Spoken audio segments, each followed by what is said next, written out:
Um, a good afternoon to council and staff and anyone else joining us on this first full council meeting of the new term of council. Tara, or Clerk Tara, please get us into the meeting.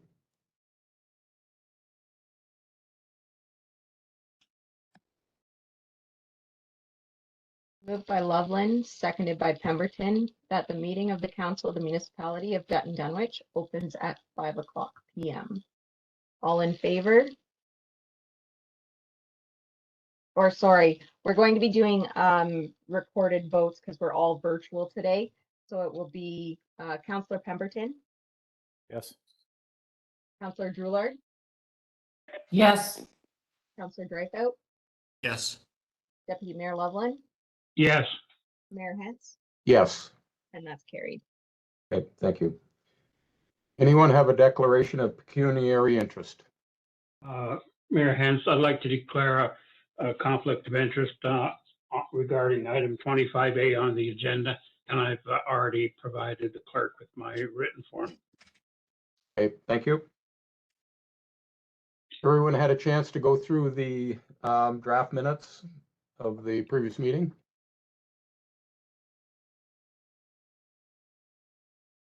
Any questions? I guess this was the previous council, so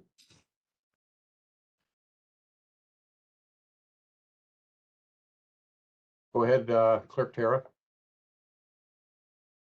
Moved by Droulard, seconded by Loveland, that the Council of the Municipality of Dutton Dunwich approves the draft minutes of the November 9th, 2022 meeting and November 16th, 2022 inaugural meeting forwarded to council members, and the mayor and clerk are authorized to sign same. Councillor Pemberton, Yes. Councillor Droulard, Yes. Councillor Dreyfus, Yes. Deputy Mayor Loveland, Yes. Mayor Hens. Yes. Great. Okay, are there any items not listed on the agenda, Clerk Tara? There are no additional items. Okay, thank you. Number 5, I can report that Kate and I visited the medical center and met with Melissa Good and offered her our thanks and congratulations on 10 years of service with the municipality. We then visited Jim Zoller at the garage, 15 years of service, thanked him for that.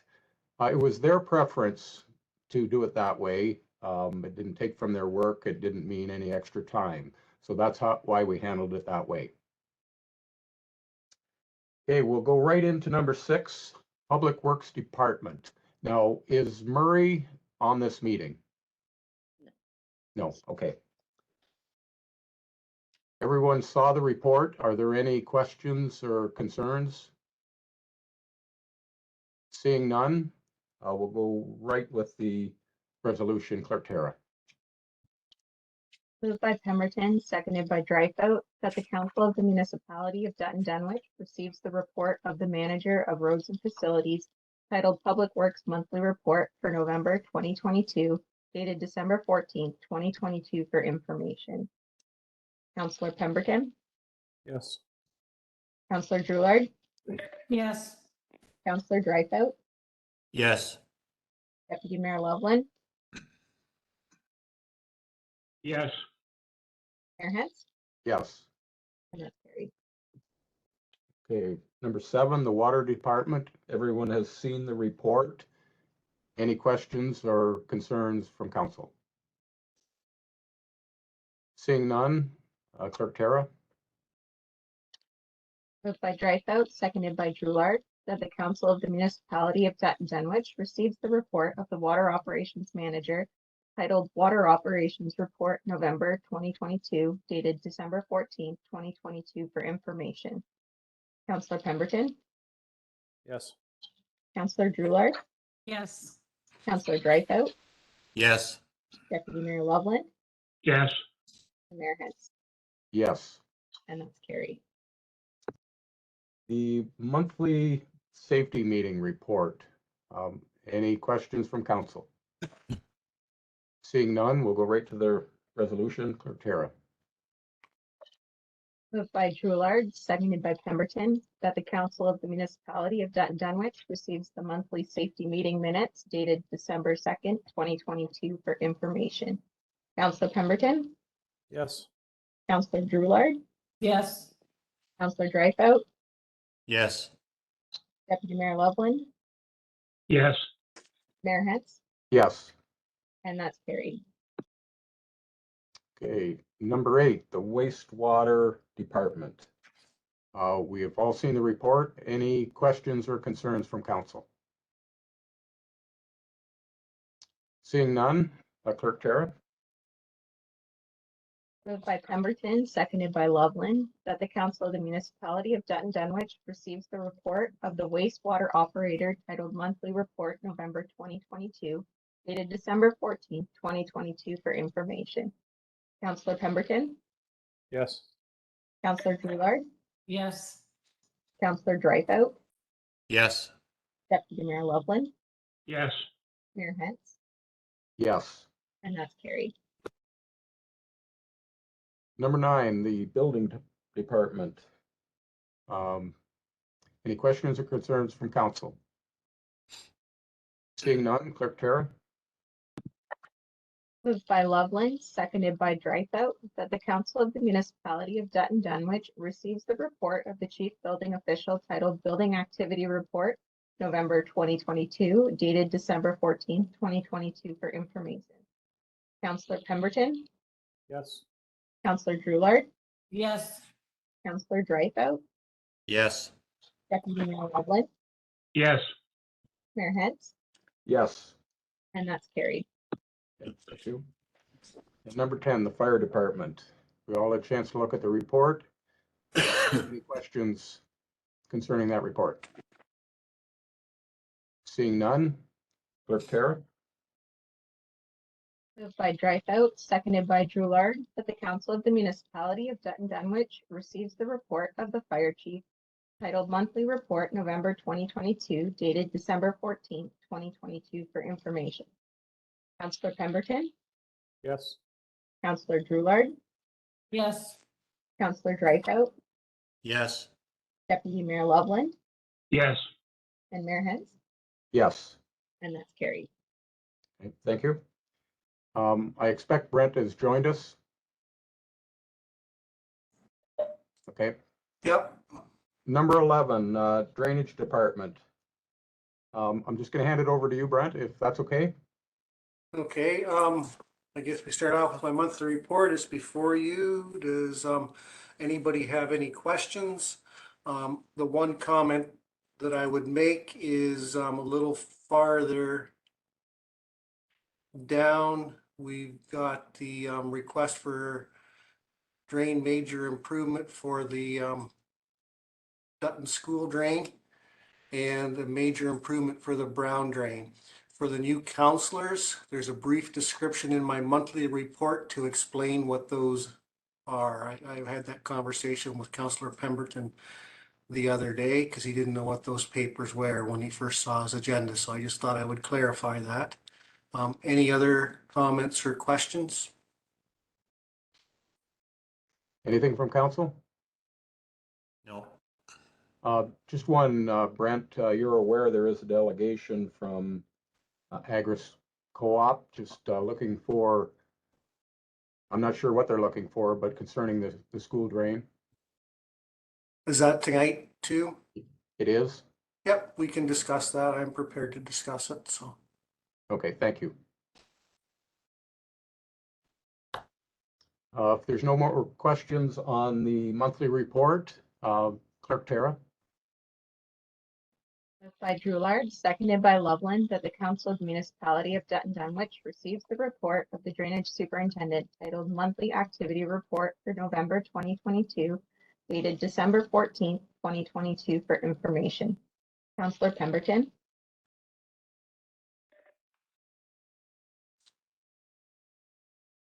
Sorry. Yes. Councilor Drulard, yes, Councilor Dreyfus, Yes. Deputy Mayor Loveland, Yes. Mayor Hens, Yes. and that's carried. Okay, 11B is the request for drain major improvement, the Dutton Dunwich School Drain. Brent, can you address that? Yes, so about September or August, I can't remember which, the Agris Co-op requested to do a minor improvement to the Dutton School Drain to reroute it for their proposed development. When further analysis was done of the drain, it's a fairly old drain and it did not have the capacity to handle the runoff amount of water that would come off of the newly updated and developed Dutton Agra site.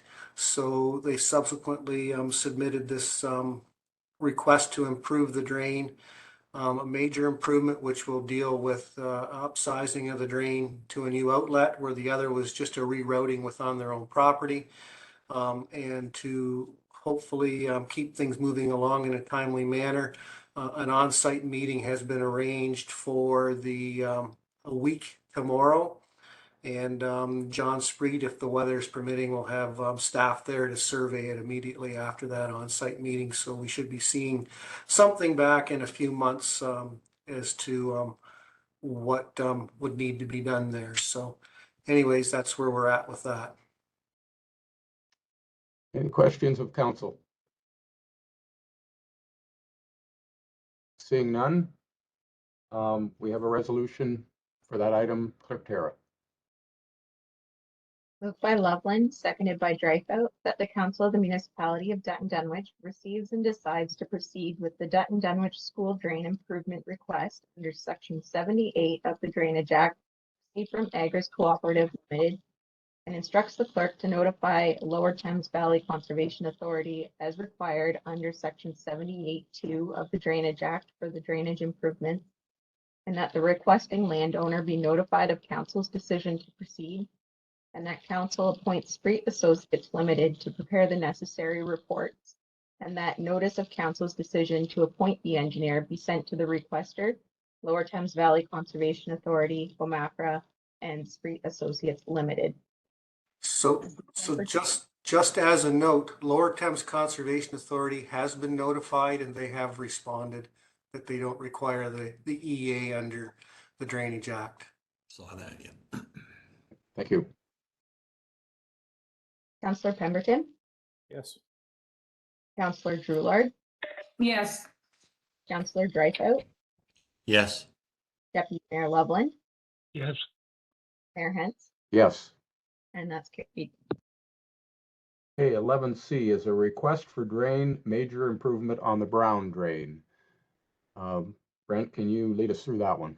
Yeah, so this request is for the landowner at 22 Jordan Street. The property immediately to the east of them was enclosed when the development was done in that area a number of years ago. This is a new homeowner. I'm not sure how long this family's been there.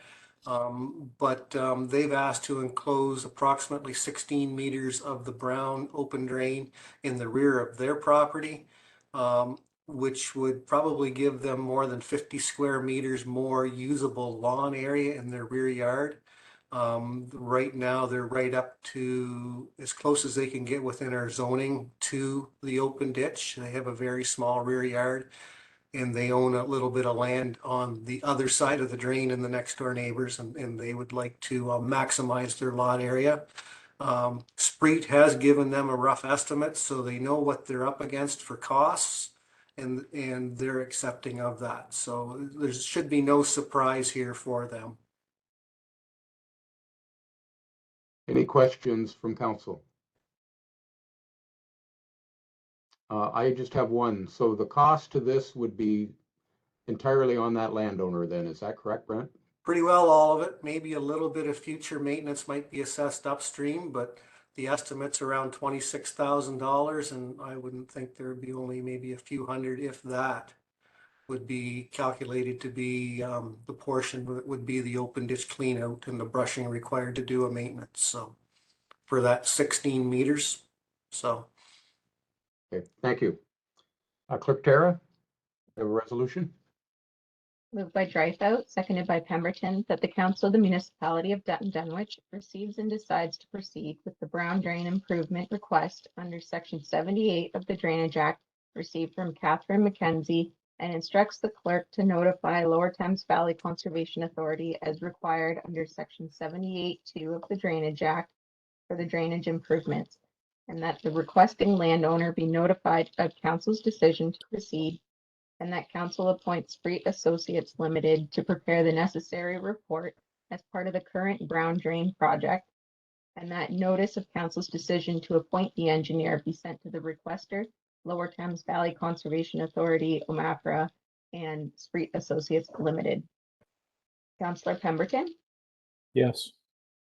Councillor Droulard, yes, Councillor Dreyfus, Yes. Deputy Mayor Loveland, Yes. Mayor Hens, Yes. and that's carried. Okay, thank you. 11D, we're going to receive the engineer's report on the Dude Ranch Hill Drain. Is Mr. Spreet with us? No, this is just for council to receive and decide to proceed. Okay. The meeting to consider the report on this will be held at the first meeting in January.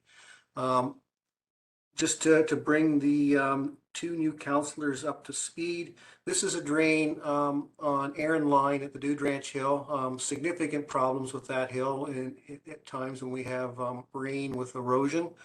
The previous council instructed the road superintendent to sign a petition to improve the drain. This drain is estimated to cost $103,000, of which the municipal share is going to be about $87,678. The other is being shared between the properties who are helping to provide water that's helping to cause the erosion problem down the hill. And if it's council's wish, we'll proceed and notify the landowners of a meeting to consider in January. Any questions from council?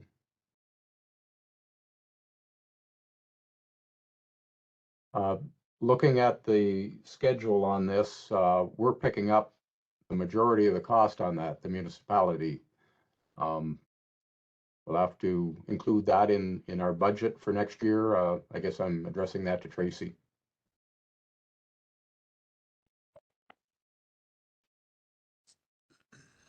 Okay. We'll receive the engineer's report. Clerk Tara with the resolution. Moved by Pemberton, seconded by Droulard, that the Council of the Municipality of Dutton Dunwich receives the engineer's report for the Dude Ranch Hill Drain and instructs the clerk to notify everyone required to be notified under Section 41 of the Drainage Act, and that council will hold a meeting to consider the report at the first regular council meeting in January 2023 at approximately 5:15 p.m. Councillor Pemberton, Yes. Councillor Droulard, yes, Councillor Dreyfus, Yes. Deputy Mayor Loveland, Yes. Mayor Hens, Yes, and that's carried. thank you. We're going to receive the engineer's report on the Bennett drain. Back to you, Brent. So this drain affects two properties, two separate requesters, a petition and a requester to improve. The first one is for a drainage outlet for the Lila Street development of Russ Brokenshire. They constructed a tile drain across Russ's farm and outletted into the end of the open ditch on the Bennett drain and did an outlet structure there. That was the Section 4 petition. Under Section 78, the owners of Dutton Holdings, that's that development land on the southeast corner of Curry Road and Pioneer Line. They requested to improve the open ditch by enclosing it so that they would have more usable land. They wouldn't have the setbacks within our zoning that they had to stay back from the top of the open ditch as required by our zoning, which was about 100 feet. This significantly reduces that, gives them more developable space. So they're enclosing about 272 meters of open ditch, and this report gives them the option to do it with their own forces when they're developing their development, and they can do it in phases to suit their development. In the end, though, they'll still need to put on deposit a substantial sum of money to ensure that if they don't build this drain, that the municipality can. So we're talking almost a little over $500,000, 536,000, all borne by the two developers. If you look in the assessment schedule, there's about 50 property owners that are being notified. That is because they're going to have a future liability if either of this drain and the branch have to be maintained. There's a bit of an assessment to their property, so they are being invited to the meeting to consider, although they will have no out-of-pocket expense at this time. Any questions?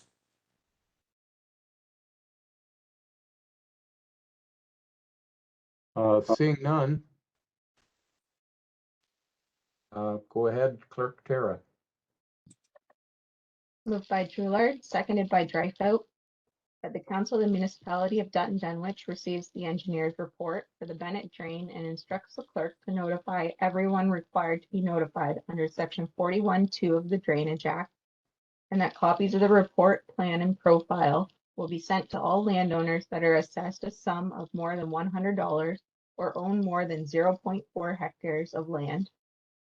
And that section 41(3) allows all other landowners assessed for some less than $100 to be sent only a notice of the meeting.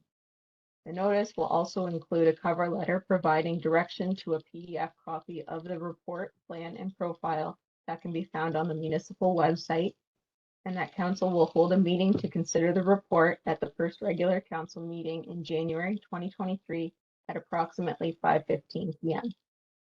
Councillor Pemberton? Just hold 1 second. Brent, you have a comment? The one comment I had is the comment in this resolution is we're sending to all the landowners who own more than 0.4 hectares. That is all the rural lands basically in the village of Dutton, outside the village of Dutton. All the other properties, there's about 16 or 17 of those. All the other properties are Lila Street and in that development. So, and they're all under 0.4 hectares in size. They're going to be just sent a letter notifying them to look at the website or to contact us for information. Okay, thank you. Any further discussion? Not, Clerk Tara, call the vote. Councillor Pemberton? Yes. Councillor Drewlard? Yes. Councillor Dreyfus? Yes. Deputy Mayor Loveland? Yes. Mayor Hens? Yes. And that's carried. Now, we're on to 12, and I've kind of rushed this along. The agenda looked extremely long. We're ahead of schedule right now. Is it, do we have to wait until 5:30, Clerk Tara? Through you, Mr. Mayor, we can do item C first because it is not related to any time. We will have to wait till 5:30 to start A and B. With council's permission, we'll go and allow Tracy to do 12C.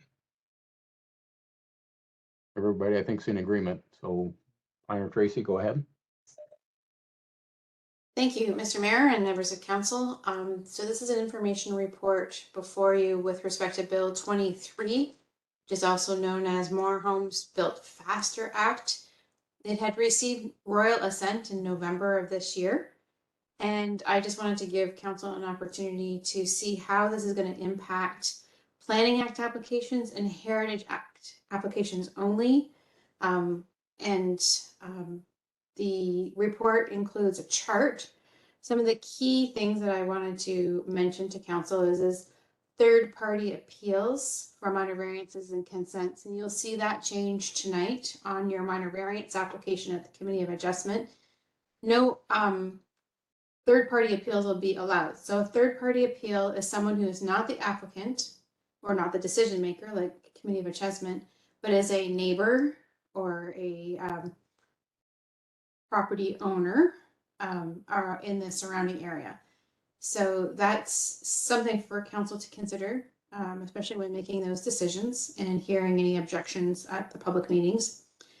Subdivision approvals no longer require public meetings. So the County of Elgin is the approval authority. We may still do an information meeting if council feels that that's important, but there are no opportunities to appeal, again, by the neighbors or any commenting agency, because it's not a statutory public meeting. The intent there is that if the zoning is correct and the official plan is correct, it's really just a technical review, and that the municipality is capable of being able to review the design and all of the technical studies. Site plan control for anything that's a residential dwelling with 10 units or less are no longer subject to site plan control. And council is going to experience that today on your agenda as well, because we do have a residential application for only 5 units. So that means that you will not be able to regulate lighting, landscaping, window treatments, roof treatments, and so on. Architectural design is also removed off of the Planning Act requirements. So you would not be able to do an urban design requirement. For example, you couldn't require a certain amount of brick on the building. Conservation authorities, you're probably well aware that they are no longer going to be replying or commenting on Planning Act applications for anything that's in a regulated area or in a wetland area. And for heritage designation, the two main components there is in order to designate a property, you used to only have to have 1 of 3 heritage attributes. Now you need to have 2 of 3. And then the register itself, which is again a list of properties that the Heritage Committee hopes to designate at some point in time. A property can only be on the register for up to 2 years, and then it'll automatically expire. And you cannot bring that property back onto the register until 5 years after it expires. So that will be something that the Heritage Committee will need to deal with on a new approach. So there is still some information that we don't have, like how things are going to transition, some of the regulations, and some of the forced dates. So as additional information is available, administration will come back with a report and we'll keep council updated. So happy to answer any questions that council may have on this. Anybody have any questions? This thing is far reaching, and just speaking from being on the Heritage Committee, there was so much work done. I believe we have 81 properties on our register. Somehow we'll have to deal with that. Take them off, call it a list after that. We don't want to lose the work that we've done, and the conservation authorities, as well as Ken, you'll see tomorrow, they're quite upset about this, and rightly so. It's to the point that as a municipality, the way it's written now, I don't believe we could even hire them to do consulting work. So there's a lot of pieces to this thing, and it's going to affect us. And I truly believe there'll be added costs to small municipalities down the road because of this. So any other questions to it? I invite everyone to read, find out, and learn about this thing because it's going to affect us. Any questions from anybody? Tracy's the expert on it. I don't see any at this time, Tracy, but I'm sure there's going to be as we move down the road.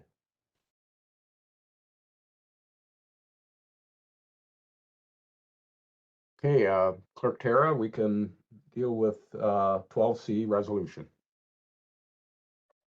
Moved by Drewlard, seconded by Pemberton, that the Council of the Municipality of Dutton Dunwich receives the report of the planner titled Bill 23, More Homes Built Faster Act 2022, dated December 14th, 2022 for information.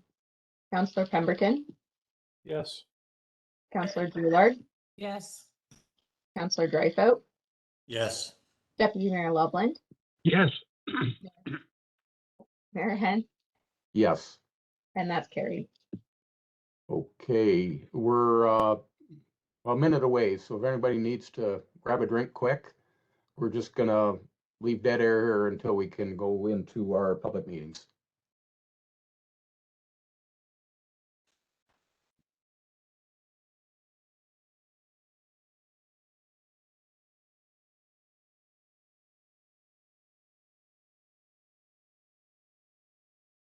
Let me know when it's legal, Tara. Clerk Tara.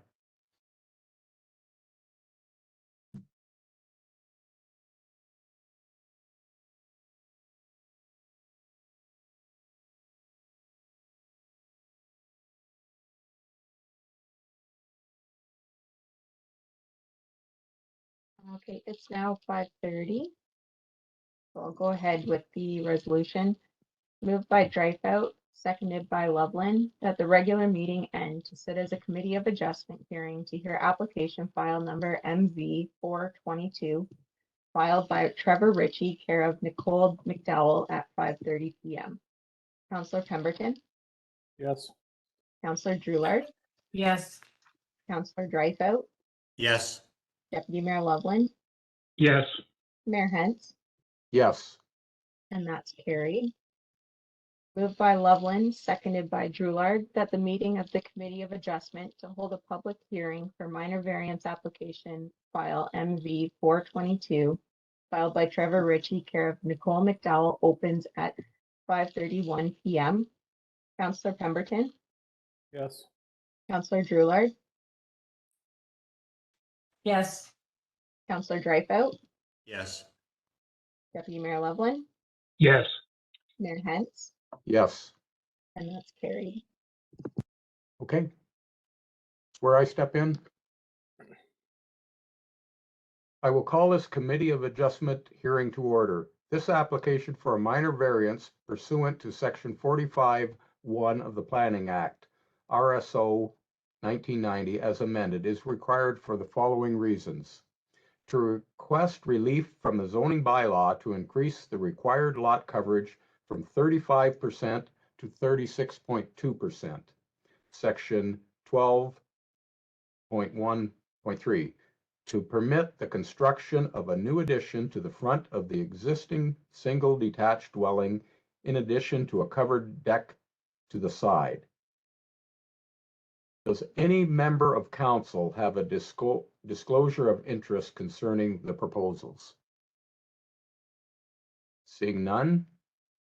What method of notice and when was this notice given to the public for this meeting? A sign was posted on the subject property prior to the December 2nd, 2022 deadline, and notices were mailed to property owners within 60 meters of the subject property on December 1st, 2022. Okay, thank you. I would now introduce our planner, Tracy, to give her report. Thank you, Mr. Chair and members of the Committee of Adjustment. So in my report, I'll provide you with a little bit of background. So a minor variance application was submitted by the agent on behalf of the property owner. The property has an existing single detached dwelling and an attached carport and garage in addition to a detached shed. So the property is serviced by municipal water and sewer, and access is from Ridge Street. There is a brown drain located along the west side of the property, and there is residential uses surrounding the subject property. So as mentioned by the chair, the purpose of the application is to ask for relief from the zoning bylaw. The application was circulated to municipal staff, commenting agencies, and neighbors 60 meters from the subject property. There is a chart in my report which summarizes the concerns. The key points that I want to mention is that the Lower Thames Conservation Authority mentioned that they had no objections. And the drainage superintendent mentioned that the actual municipal drain needed to be verified. Since the writing of the report, the drain has now been verified and it does comply with the Section 413(1)A of the zoning bylaw. So the provincial policy statements, the County of Elgin official plan, the Dutton Dunwich official plan have all been reviewed, and the minor variance application is consistent with those documents. Specifically with the zoning bylaw, the property is zoned VR1, which is Village Residential 1. And going through the requirements, we do confirm that the lot increase for lot coverage is an increase of 1.2%, which is considered minor. The review of the requested encroachment of 0.3 into the established building line. The CBO and I have taken a look at this, and we feel that the intent is not to allow for the building to go greater in behind, but it is to allow it to go forward. So we do want to bring this in as a housekeeping to help clarify that, but it is the opinion of the CBO and I that relief is not required. So it is not going to be part of your decision this evening. And then with request the drain, no minor variance is required from the drain. So when you're looking at a minor variance application, there are 4 tests that you need to take into consideration as a committee. One is, does it maintain the intent and purpose of the official plans, which in this case it does. Does it maintain the intent of the zoning bylaw? And in this case, it does. It is intended to use the property for residential.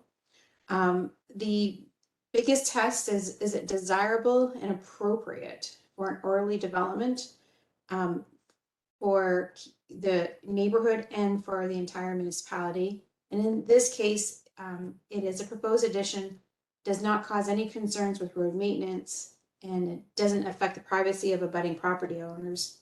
And then the 4th test, it talks about whether it's minor or not. If it's not minor, we tend to move it to a zoning bylaw amendment application, which has a greater circulation and a greater assessment.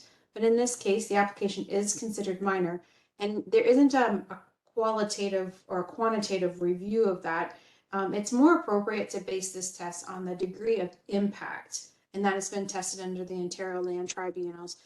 Usually is there impact on property owners, the environment, municipal services, and so on. And in this case, the proposed addition to the front and then the deck does not impact the characteristic of the area. It really will just stay the same. It will just be a little bit further to where it is currently located. So administration recommends that the minor variance application be approved with the requested increase in the maximum lot coverage. And then once a decision is made, then those notices go out. There is a 20-day appeal period prior to issuance of the building permit. And again, with the new Bill 23, there is no third-party appeals that would be able to appeal to the Ontario Land Tribunal. So I'm happy to answer any questions at the appropriate time. Okay. Is the owner or the agent present? Yes, Mr. Mayor, I am the agent, Nicole McDowell, representing the homeowner, Trevor Ritchie. Do you have anything you want to add to the planner's report? I don't. I believe everything was covered. Okay. Any committee members? Any questions? Councillor Drouillard. Through you, Mr. Mayor. I did have a question about verifying the capacity of the brown drain, because I am aware that there had been some issues with flooding in the past in that area. And if Superintendent Clutterbuck is still on, if he could comment if there's any concerns for increasing the potential for flooding in that area with the new structure or the additional structure. Planner Tracy, do you want to handle that, or Brent? Maybe you could even answer Councillor Drouillard's question. I think the addition that they want to put on the front of the house is minimal in size.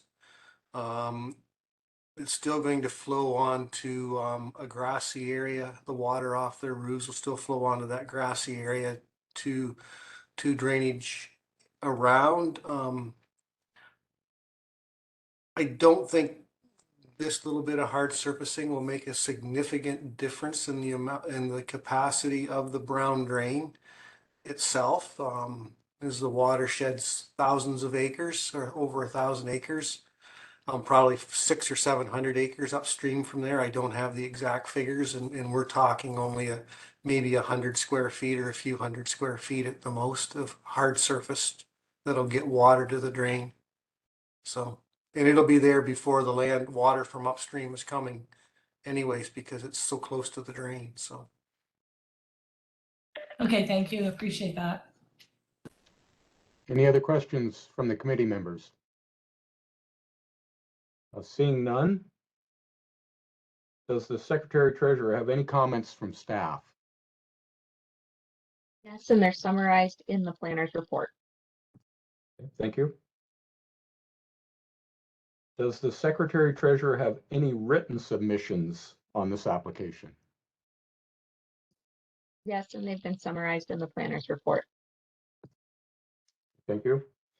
Are there any persons present who were notified of this meeting and would like to comment on the application? I see and hear none.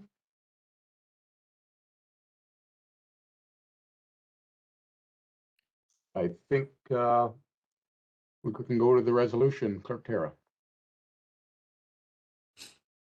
With your permission, Mr. Mayor, I'd like to just adopt the minutes before I go to the decision of council on this Okay. application. Go ahead. Moved by Drouillard, seconded by Pemberton, that the minutes of the Committee of Adjustment for the September 14th, 2022 meeting to consider minor variance application MV 0322 filed by Samantha and Timothy Waite be approved. Councillor Pemberton, Yes. Councillor Drouillard, Yes. Councillor Dreyfus, Yes. Deputy Mayor Loveland, Yes. Mayor Hent, Yes. and that's carried. Okay, thank you. And we can go to the resolution on this item. Moved by Pemberton, seconded by Dreyfus, that the Committee of Adjustment for the Municipality of Dutton Dunwich approves minor variance application MV 422 for property located at 174 Ridge Street in accordance with the site-specific decision sheet attached to the minutes of this meeting. Councillor Pemberton, Yes. Councillor Drouillard, Yes. Councillor Dreyfus, Yes. Deputy Mayor Loveland, Yes. Mayor Hentz, Yes. and that's carried. Okay, thank you. Please be advised that the last day for appealing this decision is January 4, 2023. If you wish to be notified of the decision of the committee in respect to this application, you must submit a written request to the Municipality of Dutton Dunwich Committee of Adjustment. If you are not the applicant, you should request a copy of the decision since it may be appealed to the, is that correct? The Ontario Land Tribunal by the applicant or another member of the public. This Committee of Adjustment meeting is now concluded. Clerk Tara? Moved by Dreyfus, seconded by Loveland, that the meeting of the Committee of Adjustment to hear minor variance application file MV 422 filed by Trevor Ritchie, care of Nicole McDowell, closes at 5:42 p.m. Councillor Pemberton, Yes. Councillor Drouillard, Yes. Councillor Dreyfus,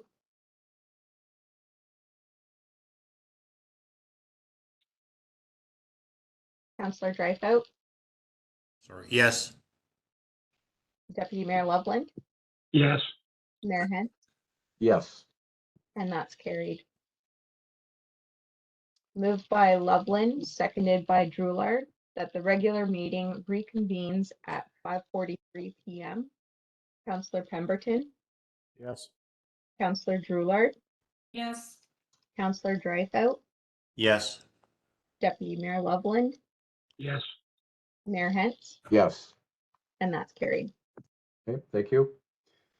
12B, we have a zoning bylaw amendment, 1122, 270 Mary Street, JEG Home Solutions, care of Alan Patton. Clerk Tara? Moved by Drouillard, seconded by Dreyfus, that the public meeting to consider zoning bylaw amendment application ZBA 522 filed by JEG Home Solutions, care of Alan Patton, 270 Mary Street, Municipality of Dutton Dunwich, opens at 5:44 p.m. Councillor Pemberton, Yes. Councillor Drouillard, Yes. Councillor Dreyfus, Yes. Deputy Mayor Loveland, Yes. Mayor Hentz, Yes. and that's carried. Okay, thank you. This is a public meeting as required by Section 34 of the Planning Act. to afford any person an opportunity to make representation with respect to a proposed zoning bylaw amendment to rezone the subject property from Village Residential 1, VR1, to a site-specific Village Residential 2, VR2-5, to permit a 5-unit row house with the following requested relief. A lot coverage of 45.6%, whereas 40% is permitted. A gross floor area per unit of 78.5 square meters, whereas 80 square meters per unit is permitted. A front yard depth of 4.5 meters, whereas 7.5 meters is permitted. An exterior side yard depth of 4 meters, whereas 4.5 meters is permitted, and a parking rate of 1 space per unit, whereas 1 1/4 spaces per unit is permitted. The subject property is locally known as 270 Mary Street in the municipality of Dutton Dunwich. Does any member of council have a disclosure of interest concerning this proposal? Seeing none? What method of notice and when was the notice given to the public for this meeting? The sign was posted on the subject property by the November 25th, 2022 deadline, and notices mailed to property owners within 120 meters of the subject property on November 22nd, 2022. Thank you. I will now introduce Planner Tracy to give her report. Thank you very much, Mayor and members of council. So again, I'll provide you with some background. The zoning bylaw amendment application was submitted by the agent on behalf of the owner. There were support studies that were provided and noted in my report. The key about this site is that it's an irregularly shaped lot, so it's rectangular, and the frontage is actually Mary Street, and the exterior side yard is Charles Street. So it's an important point to understand, as the zoning doesn't normally fall perfectly on a property because of the way it's defined. So the lands currently have a 2-story single detached dwelling with an attached garage. It is not on the Heritage Register, or it's not been listed as a designated property. Residential uses surround the property. What's proposed is to demolish that existing building and structures and construct a new 5-unit row house, also known as townhouses. The tenure is proposed to be rental, so they are not going to be freehold. Again, the proposed row house will actually face Charles Street. Each unit will have a covered porch, attached garage, private patio, and grass area. Access will be from individual driveways from Charles Street. As noted, there's a series of requested relief in addition to the zone change that is being requested. The zoning bylaw was circulated to property owners 120 meters from the property. The report summarizes all of the letters and attaches some of the more detailed letters from neighbors, the Conservation Authority, and taking a look at the planning policy review. So the provincial policy statement supports this type of application. The site is on full municipal services, and it does have an opportunity for infilling and intensification. The county official plan reads very similar to the provincial policy statements, and the OP talks about the character of the neighborhood, making sure it doesn't change, and the proposed development provides for new housing choice in an existing settlement area. So there is support from the county official plan. The Dutton Dunwich official plan also reads very similarly, and there is some criteria about location and density. So the density actually will stay in, like, the mass and the heights of the proposed townhouse will be very similar to the houses that are in the area. There will be no off-street parking. Everything will be on site. And the official plan does encourage a different housing type and density in an existing built-up area. And the gross density is 42 hectares per hectare. Sorry, 42 units per hectare, which is a target set out in the official plan. And administration agrees with the consultant's justification report set out in the PGR as it pertains to the official plan. Now, when you start getting into the zoning bylaw, now we're getting into the very, very specifics about where the building should be sited on the property. So it's proposed to change the zoning from a VR1 to a VR2, which would permit the row house. There is relief, so the minimum lot coverage is considered minor. It's only 5.6% increase. The minimum front yard depth, administration does have concerns with the reduction. Again, the front yard is considered Mary Street. So that means Charles Street is where the driveways are. So it's recommended that the proposed building be shifted south to the south lot line because there is extra space while still providing spatial separation. There is no need or to be able to reduce that minimum front yard depth, which is really, it's going to act as a side yard. So I would like to see the building moved to the south. The minimum exterior side yard, again, the relief is 3.5 meters. The exterior side yard is Charles Street. So this may cause some sightline issues. Section 4.19 sets out where there's no buildings are permitted 9 meters from the point of intersection. This will need to be confirmed. It's not shown on the site plan. And although the required parking is in the garage, a car will be allowed to park in the driveway.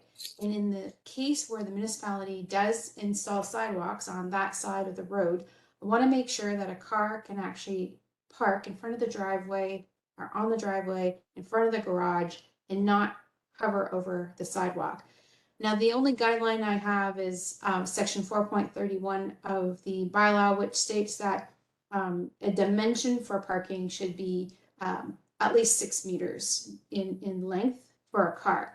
So it's recommended that the minimum exterior side yard be reduced to only 6 meters as opposed to the requested 4 meters. And again, 7.5 is required, but administration would support from 7.5 to 6. The parking space relief is minor, and we support that application. So with respect to our comments, the proposed zoning bylaw complies with the intent of the zoning bylaw, but administration does have concerns with those two relief. That's the reduction of the front yard setback of 4.5 meters where 7.5 is required, the minimum exterior side yard of 4 meters where 4.5 is permitted. These concerns are about the sightlines and parking. So administration does recommend this application be denied. Council does have the option to defer the application in order to have the applicant address the concerns that have been brought up in the report or any other concerns that are brought up this evening. And you can give them an opportunity to revise the concept plan and come back at a later date, and then council can make a final decision. The key is once a final decision is made and the bylaw is passed, notices will be sent out to those who are attending the public meeting this evening or who have formally asked for copies of the decision. And a 20-day appeal period will apply. Now, in this situation, Bill 23 does not affect third-party appeals, so a neighbor could appeal a decision of council. However, what's new to this one is Bill 23 does now make any residential dwelling units of 10 units or less not subject to site plan control. So that's where we're going to not have the ability to regulate landscaping, lighting, more the technical review. I did confirm with the building inspector that the CBO will be able to ask for a lot grading plan prior to the issuance of the building permit, and that will be able to ensure that stormwater management can be addressed at that time. So happy to answer any questions you might have at the appropriate time. Okay. Have you received any comments from staff? Yes, and they are summarized in the planner's report. Did you receive any written submissions on this application? Yes, and they were summarized in the planner's report. Okay. Before, excuse me, before I open the floor to questions from the public, please be advised that if any person from the public wishes to receive further information on the action of council regarding the passing of a bylaw on the proposed amendment, please ensure that they leave their name, address, and postal code with the clerk prior to leaving the meeting. Are there any questions, anybody from the public attending?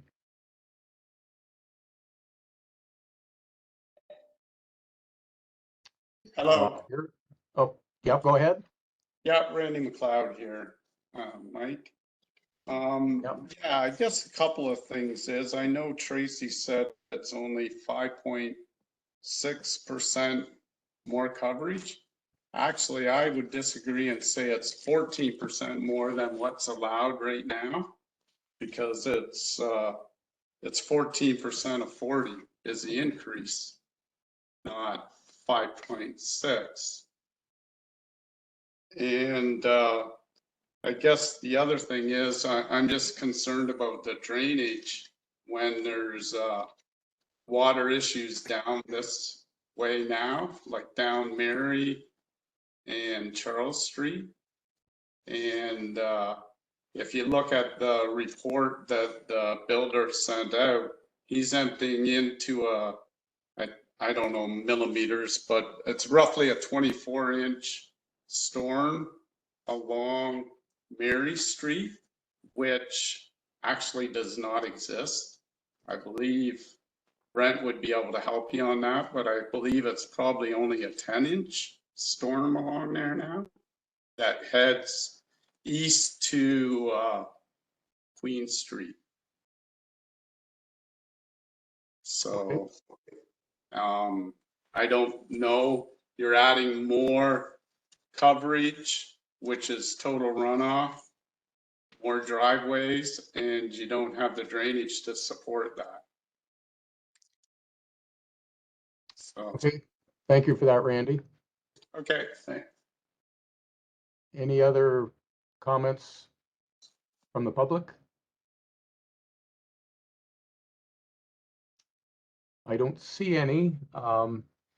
Any council members? Any questions?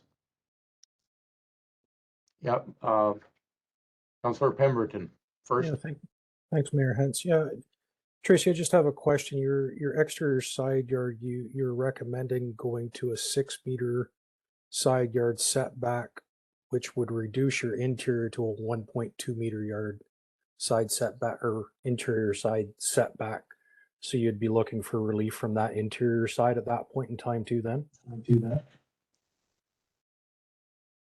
Through you, Mr. Mayor, to Councillor. No, the intent would be to shorten up the building if possible, as opposed to pushing back the building. Okay. Councillor Drulard, did you have a question? I just wanted to clarify that we could defer the application for them to come back with revisions. Is that correct, Tracy? Rather than have them start the process again? Yes, through you, Mr. Mayor. You don't need to make a decision if you don't want to. You can defer, give the applicant who is online to speak on this as well. And if you feel that there's an opportunity to modify the site plan, you can definitely give them that opportunity. Thank you. Any other questions from council? Mayor Hens, I'd like to just make a quick comment and maybe a question for Tracy. So if we deny the application today, then the applicant would have to start from scratch again if he was to make some changes. Is that correct? Through you, Mr. Mayor, yes, if you approve the application, then of course it's appealable. And if you deny the application, it's appealable as well. So the applicant could go straight to the Interior Land Tribunal and decide on a decision at that stage. Or if they feel they want to make a modification, then they would have to start the process from the beginning. It'd be a new application. Any other questions from council? Go ahead, Councillor Pemberton. Thank you, Mayor. The only other comment I would have is about the drainage as well. They're talking about some private drainage on the property and holding in that drainage. So I guess I would be concerned or would like to know who would be responsible for maintaining that drainage in the future. Whether it would be municipality or whether it would be the private landowner required to maintain that and ensure it's working correctly, so it's not impacting landowners downstream. Okay, thank you for that. Planner Tracy, would you comment on that, or should we invite Brent to address that question? So let me start, and then I'm hoping that Brent will be able to clarify as well what I can't. So Screech Engineer has taken a look and done peer review on the functional servicing report and stormwater management report. There are some recommended information that needs to be confirmed, and those comments have been included in their correspondence. But the bottom line is Screech thinks that this is doable. We've just got to make sure that they put in the appropriate features in order to make this happen. So what I understand is that on the private property, any catch basins would be the responsibility of the property owner. The only time the municipality would get involved is when the stormwater management moves on to municipal right of way. So perhaps I'll have Brent expand on that a little bit more with your question. I see, Brent, would you care to comment on that, please? So I'm not 100% sure whether stormwater management system for this residential block or development would require an EA, but it would be a privately owned system and they would be responsible for maintaining it to ensure that any grit and sediment that built up in it was removed. Randy, the one person talked about the tile size or the drain size down Mary Street. That is a 200 or a 250 millimeter drain. I haven't confirmed it. It's not the 600 millimeter or 24 inch as shown in a couple of drawings. Something happened way back when the South Dutton drain was originally constructed. There was some drawings that were part of a drawing set that showed a 24-inch tile going to the west down the Mary Street drain. But that was never part of the South Dutton drain, and to the best of my knowledge and my experience in that area, that 24-inch drain does not exist. That water from that area still flows to the east through that 8 or 10-inch tile back to the South Dutton drain. And they're going to need to rework their stormwater management system so that it'll store water and they'll release at the same rate that the rate they're allotted to in that drain. They can't use all the capacity of the 10-inch drain and flood everybody else out. So, and I think the engineer, John Spreet, addressed that too in his comments, that they needed to confirm the outlet size and adjust their orifices accordingly. So. Okay, thank you, Brent. Any further questions from council? I don't see any. Mr. Mayor, just a reminder that the applicant is online as well. I'm not too sure where in your script that you might want to allow them an opportunity to speak. Absolutely. The applicant, you care to make any comments? Hi, this is Alan Patton speaking. Thank you. Okay, go ahead. So originally, our original draft was actually for 6 units. And when we were talking or speaking with Tracy, she mentioned that was going to be a very difficult situation to try to go through, which was fine. So what we did is we just my architect just removed the 6th unit from that one side, and he didn't move the whole townhouse units down on the property.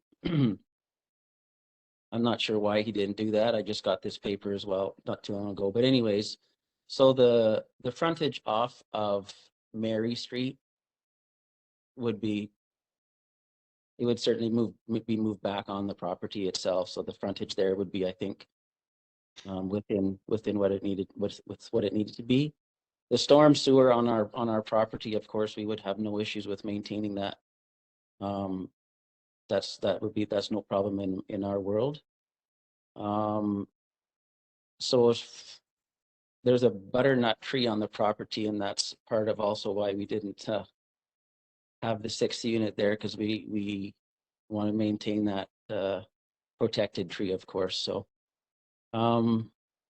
so if it seems like they're not in favor of at this point. So as long as if we can readjust or rework what is necessary so that we can put it towards council at a later date would be fine. I would just like to understand exactly what it is that that Tracy is not the reasons she's not recommending it, I suppose. Mhm. If I could suggest, Alan, that you work with our planner, Tracy, and I'm confident that council is in support of these type of builds. We have another one, not 5, but in the community. They are a great addition to our community, and we're in favor of infilling and densification. So what a suggestion from myself and hopefully from council that we defer it and you continue to work with our planner on this development. Would you be agreeable to that type of arrangement?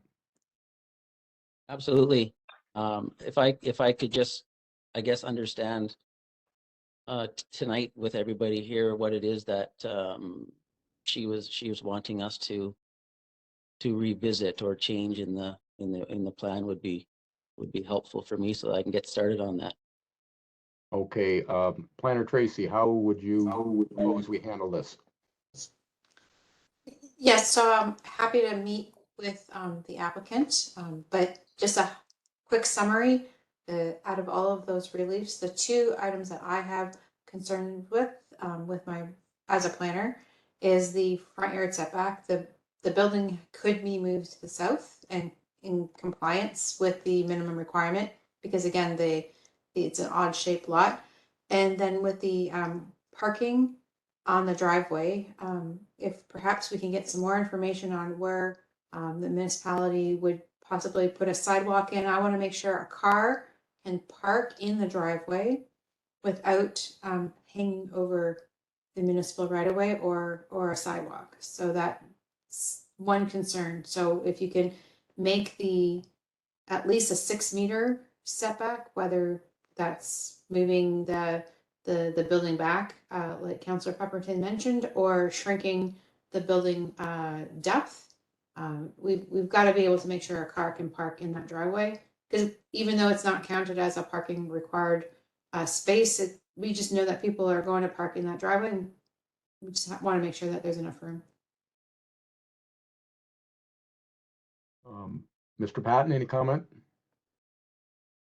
So we want to do moving the buildings down is of course it's just an architectural thing. That's a simple thing. There's no sidewalks there now, so you're saying that you're planning for a sidewalk? I understand for the parking, I agree. Most people don't have enough room in their garage to park a car, so there definitely will be parking there. That's no problem at all.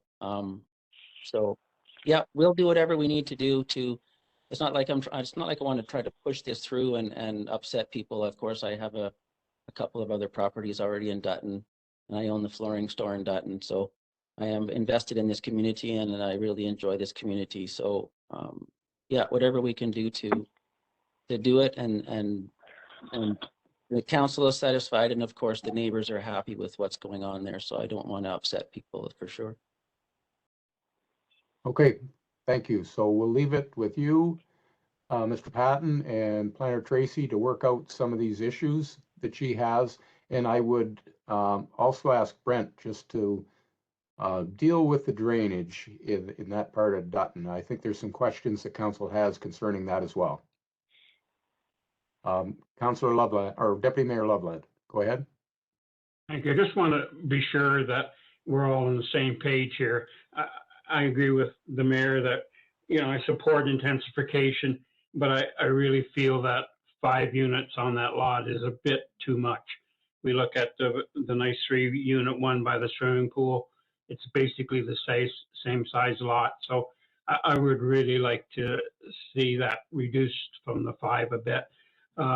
Also, we did mention sidewalks, and I think we need to, I know we can't do it under site plan, but I think we need a sidewalk installed to the north to Mary Street, so that these people would have access to walk uptown without going on the road. So I don't know if we can really require that, but I'd like to see that included in the plan for the development once it comes back to us.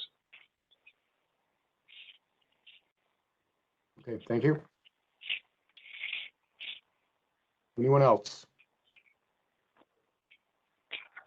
If there are no further questions, please be advised that any person wishing further information on the actions of council regarding the passing of a bylaw on the proposed amendment should leave their name, address, and postal code with the clerk prior to leaving the meeting.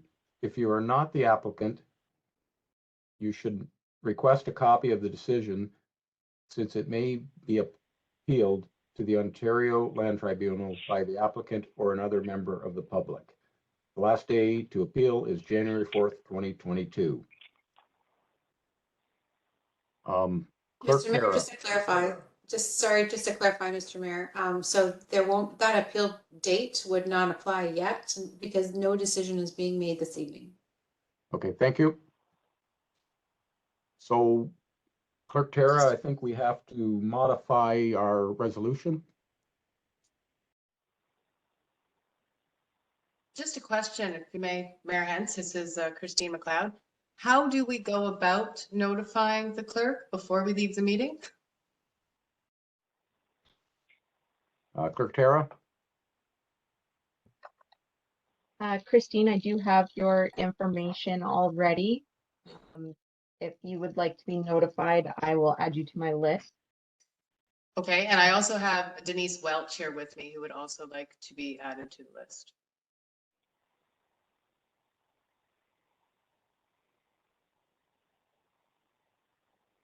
Okay, I can contact you after the meeting to get Denise's information as well. Perfect, thank you. Thank you.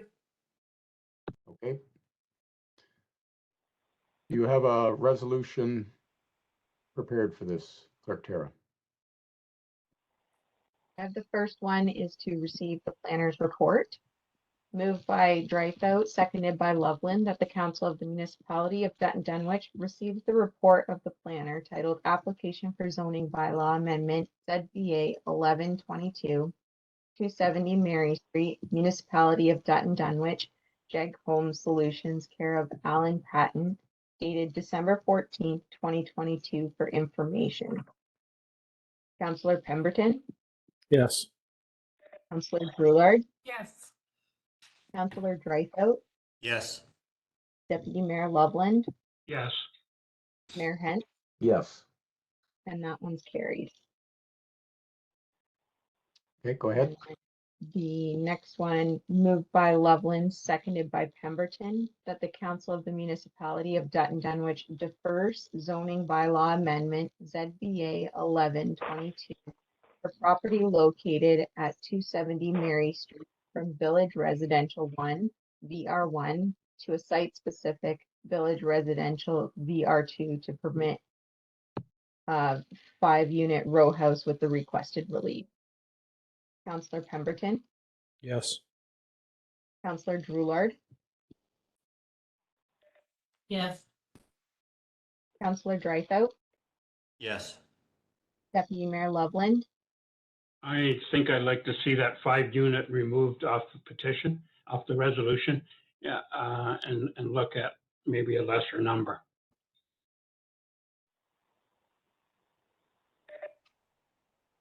Clerk Tara, do we need that in the resolution?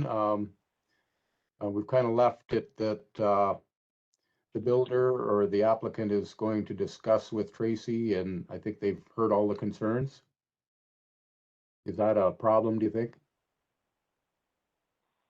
Would you like, or I'm going to ask all of council, would you like it changed to permit a row house within the requested relief? And we can take out the number. I see nods. Yes, Oh. I would like Yes, that. when I was saying yes, I was thinking that myself, so thank you. I'm in agreement with that. Okay, so I will read the resolution again for the amendment. As that the council of the municipality of Dutton Dunwich deny zoning bylaw, or sorry, defer zoning bylaw amendment ZBA 1122 for property located at 270 Mary Street from Village Residential 1 to site-specific Village Residential VR2 to permit a row house with the requested relief. Okay, so I'll start again as Councillor Pemberton, Yes. Councillor Drulard, Yes. Councillor Dreyfus, Yes. Deputy Mayor Loveland, Yes. and Mayor Hens. Yes. And that resolution is carried. So this public meeting is now concluded. Clerk Tara? Moved by Pemberton, seconded by Drulard, that the public meeting to consider zoning bylaw amendment application ZBA 1122 filed by Jeg Home Solutions, care of Alan Patton, 270 Mary Street, Municipality of Dutton Dunwich, closes at 6:16 p.m. Councillor Pemberton, Yes. Councillor Drulard, Yes. Councillor Dreyfus, Yes. Deputy Mayor Loveland, Yes. Mayor Hens, Yes. and that's carried. Council, we've been at it for over an hour.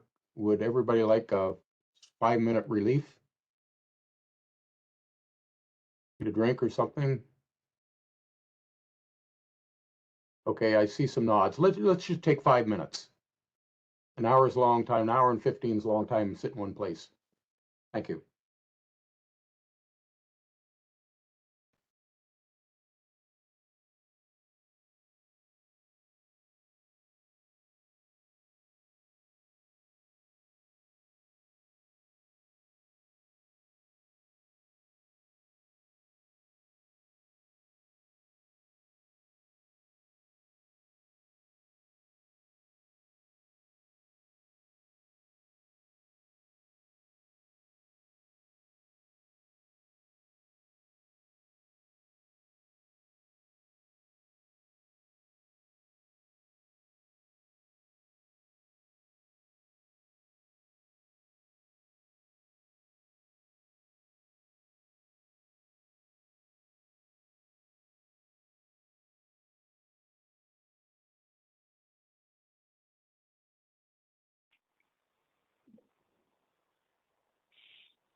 Okay, is everybody back?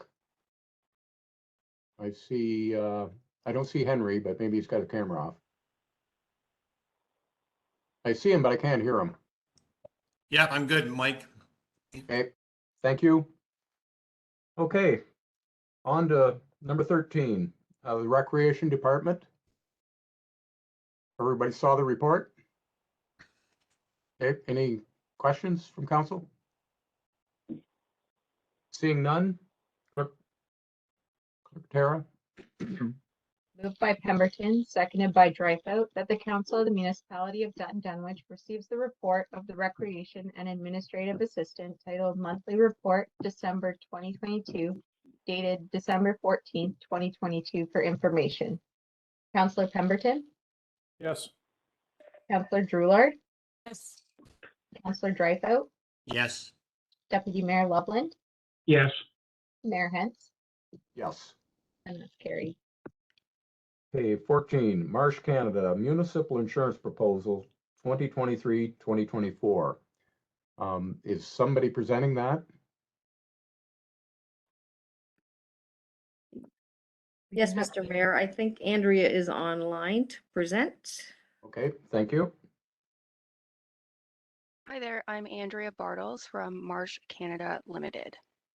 Okay, welcome, and we look forward to your report. Thank you. Overall, this was a really good result for your insurance renewal. It's right on par with what other municipalities are seeing in the current marketplace. To start with your primary liability policy, we saw an increase of 15% due to inflation. One of the changes I'd like to point out on this policy this year is the addition of a PFAS exclusion. PFAS is a chemical that is contained in firefighting foam. I understand it's predominantly used to extinguish fires at airports, and it was used heavily through the 70s to the 90s in firefighter training. It was known to seep into the ground and cause contamination to water. So this is a new exclusion that's been added to the entire Lloyd's marketplace. So any policy coming out of Lloyd's is going to have this exclusion this year.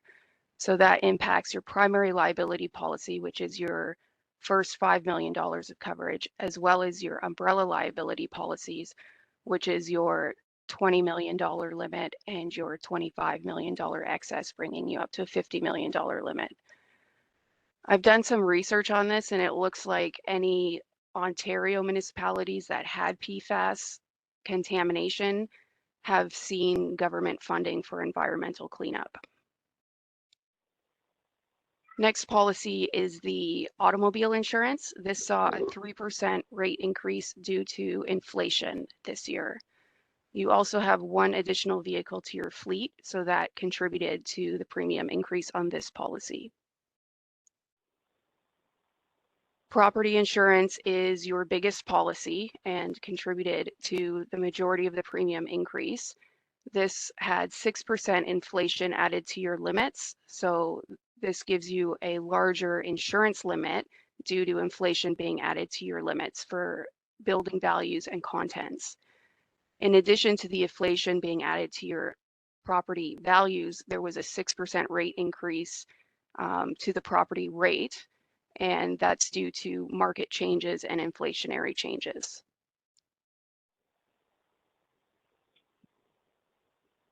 Your annual low risk event liability policy increased only by 5%. It was pretty minimal, ends up being around $100 for the increase on that policy, just due to, again, market inflation.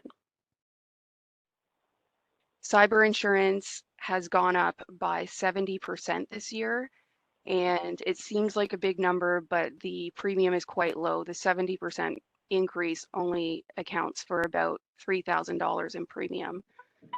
The increase is attributed to revenue growth in your municipality. Last year, revenues were reported at $9.4 million, and this year they were increased to $13.8 million. So that combined with the cyber landscape and the abundance of cyber claims in the municipal space has all contributed to the 70% increase. Overall, The premium for this policy is $7,600. It's still fairly inexpensive compared to municipalities that are just shopping for cyber insurance now. So you're definitely ahead because you bought this product early when it was still developing. Those are the only changes I have to highlight from your insurance policies from last year. Do you have any questions? Thank you, Andrea. Council, any questions, or staff? I'm seeing none here, Andrea. The whole insurance market, I think, in our personal lives, we realize what's happening there. And I guess there's just not a lot we can do about it. Yeah. We've looked at deductibles, and I know you've done that and gone as far as I feel comfortable doing. So I think there's not a lot left to be said or done as far as Dutton Dunwich and their insurance policy. No, I think that you're in really good shape. Okay, thank you very much. And if there's no further questions, Andrew, you're welcome to Mayor hang Hens, around. maybe I wouldn't mind asking one quick question. Andrea, give us some idea of what our percentage increases were on various portions of our insurance coverage, especially for the new councils we have sitting at the table. Can you tell us what our total bill would be and what it was last year? And I guess the other question is the extra vehicle. I'm not sure what that was. Is that the one snowplow truck that we haven't sold yet? I'm not sure exactly what the additional vehicle is, but we can certainly relook at your fleet closer to the end of the year because we rate it based on your assets that you have on January 1st. So if you're waiting to dispose of a vehicle and that'll be done before January, we can remove it from the insurance. We don't do any midterm adjustments for vehicle additions or deletions. So if this happens to be a time where you're doing a substitution, we may have one extra unit on your schedule at this time. And in response to your other question, the total premium this year is $242,897. Last year, the premium was $206,000.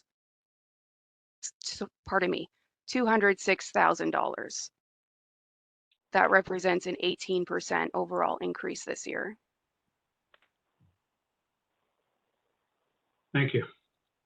One question, Mayor Hens, may I ask? Yep. Go ahead. A clarification on cyber liability. Exactly what does that entail? Just so I have a better understanding, because it's a real problem now, and I'm just kind of curious as to how it impacts our municipality.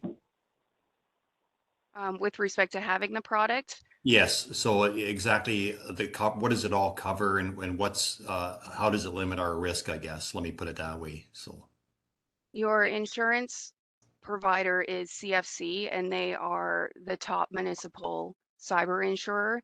And when you purchase this policy, there's an app downloaded on your end. So you'll register whoever's in charge of your IT or whoever's responsible for the insurance will have this app downloaded. So if there's any incidents that happen, they can log the incidents immediately on the app, and CFC will dispatch an incident response team right away. And they'll look for where the breach is, they'll stop it from happening or progressing further. Municipalities, libraries are huge targets. There's a lot of personal information held on file. And with the privacy laws, there's a lot of fines that you could owe to each individual if their personal information is released. This cyber insurance protects you from that. right. Okay. Thank you.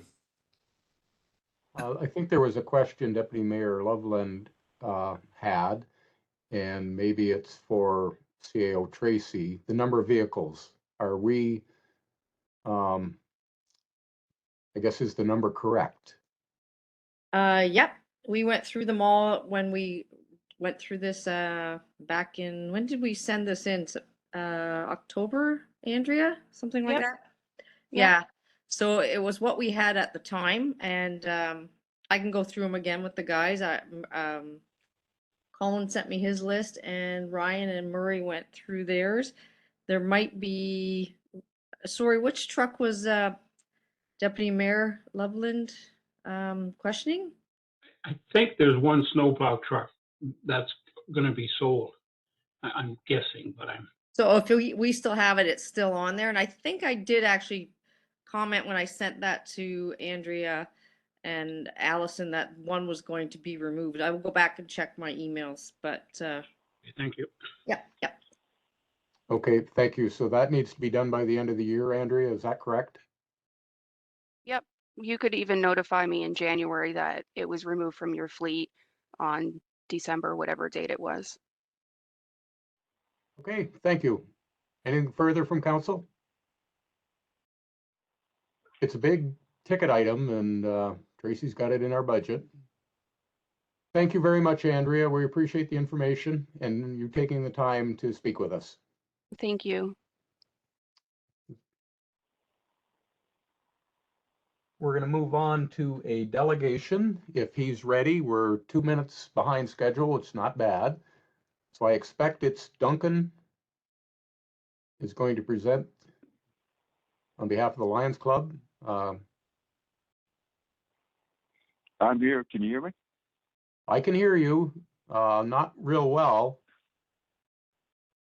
All right, what do you need? Is that You better? may need to speak up, Duncan, which is not in your nature, but try your best. Thanks. Okay, can you hear me? Yeah, I can hear you. Okay. The floor is yours. Okay.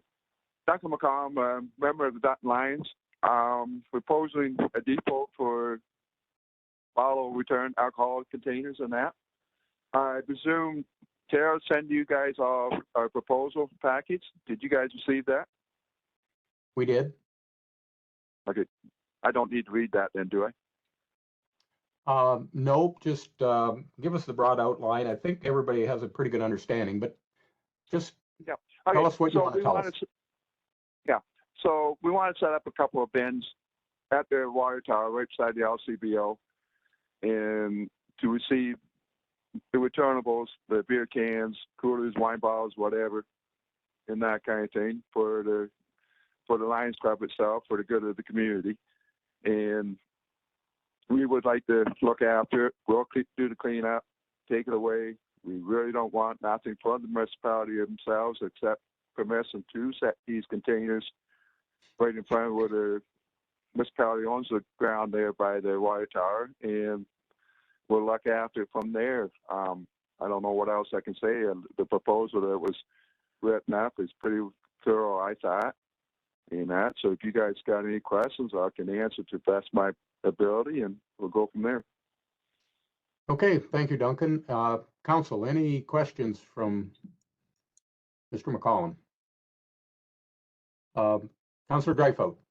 Hi, Duncan. It's Henry here. Just curious as to what type of containers you propose to place on the site. It'd be like might be chicken wire, might be even heavier. It's kind of maybe like mesh wire that you put in concrete, that kind of thing. Just to be a little more vandalism proof and that kind of thing. I really haven't sat down to do the design and all that, but we do have pictures in that proposal, and that'd be something that down that line. And I know they're made out of wood and kind of like chicken wire kind of thing, but a little heavier chicken wire. I've seen they're in Bothwell, I understand, Duncan, and I think I've seen one from Mount Bridges. So you're kind of copying off of what's been done already in other municipalities? We're mainly copying off the one of Bothwell, yes. And that we're kind of going by what they were doing. And there is good potential for money. From what they're telling us, they'll get between $500 to $900 a month of returns. Councillor Pemberton first. Thanks, Mayor Hens. Yeah, I guess, has there been any consideration to bees and insects and stuff like that. I mean, that's a fairly popular area to walk by, and I guess my concern would kind of be the location of that. And have having worked in one of those places before that takes bottles back, they do create quite an odor from time to time. So not that I'm opposed to this idea, I'm just not quite sure that's the best location for it, possibly. Well, that just means we'll have to pick it up a little more, and maybe instead of picking up once a week, we may have to turn that around, pick it up every couple of days, kind of thing. And but to remove, if that's an issue during the summertime, the pickup could be a lot more frequent than once a week or whatever the case may be. It may be something we may have to do twice a day or twice a week or every couple of days, whatever, to combat that. Yeah, and I guess, and maybe I didn't see it in the report that you sent. I didn't see any pictures of the type of container or whatever that you were going to use, and I guess. I guess when I sent the email to Tara, those were in there, so I don't know what happened. Yeah, I guess my only other concern would just be a visual concern that we would want to make sure that it doesn't detract from anything around there and kind of be become a property standards issue, I guess is the best way to put it, just to make sure it looks neat and tidy and kept clean. But it looks like your report kind of addresses that. It would just be a somewhat of a concern that it made sure it stayed that way. Councilor Drouillard, you had a question? Yeah, just a question through you, Mr. Mayor. Duncan, were you proposing this as a pilot, or it's just a go? Clarify Like your a pilot question project again for there, me. Mary. Go ahead, Duncan. Well, I didn't really get the question 100%. She broke up a couple times there. Okay. Councilor Drouillard, go ahead again. I'm sorry about that, Duncan. Through you, Mr. Mayor. Were you proposing this for a pilot project to see how it goes, or you're just going to go full bore and it's it? I hope to go full bore and hope it works. I guess, 6 months down the road, we're not getting nothing, then what are we out? Nobody's out nothing. We're out a little bit of money on containers, but if nobody's going to use it, nobody's going to miss it, I guess. I don't know how to answer that, Amir. It's like if it's a goal, we can make it work, go. If nobody's going to use it, who's going to miss it? I feel like you're probably going to get lots of use, but thanks for that. Any other questions from council? I don't see any. Anything further, Duncan, you would like to add at this time? No, I think, Jason wrote up this proposal. I think everything's well written in there. And, if you guys had more questions, you would have been asking for it. So I don't know what else to add. We'll do it, like I said, we'll do the best of our ability to keep the site clean and whatnot. The broken glasses or whatever will be our responsibility. And we're not asking anything for help on the municipality other than we want permission to use that ground right beside the LCBO. Municipality really isn't using it right now, so I think it'd be good for the community to have something there. Okay, thank you, Duncan. And to the new councilors, this idea was before council back in July, I believe. And at that time, we were considering the landfill as a location for this. Staff had some concerns with that location. Basically staff time and that sort of thing that we were concerned about. So the Lions and Duncan have adjusted their plans, and this is what's before us at this time. So it's not a new proposal. I just wanted to make that clear. Okay, no further questions on that. Thank you, Duncan, and we'll give it due consideration. Okay, thank you very much. Take care, guys. Yep, bye now.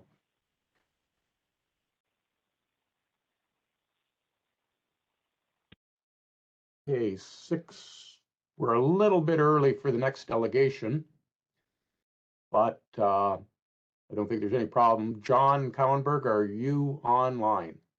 I think you are. I am and ready to go if you're ready to have me. There's nothing preventing us from starting a little early, so the floor is yours, John. Okay, well, thank you, Mayor, Deputy Mayor, and councilors and staff for giving me the opportunity to speak to you for a moment about our project at the Dutton location. For those of you who don't know me, I'm the area manager for Elgin, Lambton, and Middlesex for Agris. So I know you were talking about our drain earlier. I did miss it. I was still on the road when you discussed that earlier. So hopefully that wasn't an issue. I just wanted to give you a little bit of background of what's happening with our site. I believe you all got a conceptual layout for our plan. So I guess I'll start from the beginning. A number of years ago, we purchased Chelmsford for storage, and that has been sold. So 2 years ago, we built, it stores about 1.4 million bushels of grain. And we put 400,000 bushels of storage in Chatham, Kent 2 years ago, just finished 400,000 bushels in Stony Point or Essex this past year. And then the 400,000 bushels we are wanting to do will make up the 1.2 million that has been transferred to Chelmsford in the past. So, you know, we really need to get this done by September of 2023. Not the whole project, obviously. Our main focus will be the new grain dryer and the 2 bins to get, and the receiving pit. We're also doing some upgrades to the existing facilities to go along with this project. We want to work really well with the municipality to try and get this through as quickly as possible. And the drain will be the biggest challenge. So hopefully we can work within the planning department to get that done and get this project underway. I know there's been lots of changes within the Provincial Planning Act, C-109, and a few others. So everybody's still trying to learn that, and especially the new councilors, even the old ones, wrap your head around all that stuff in the planning department. So yeah, the chem shed and shop would like to get done this year as well, if possible. And once that is all complete, then the old silos and existing chem shed and shop will be torn down, open up the space. The 28 storage and future office, that'll be down the road in the next 2 years, I hope. But that's all one big project. So I just really wanted to meet you all and tell you what we're planning on doing, and I guess address the urgency of getting this project done. So if there's any questions, I'll entertain if anybody has any questions about the project. Council, any questions for John? As far as traffic flow, you know, sometimes that's a concern.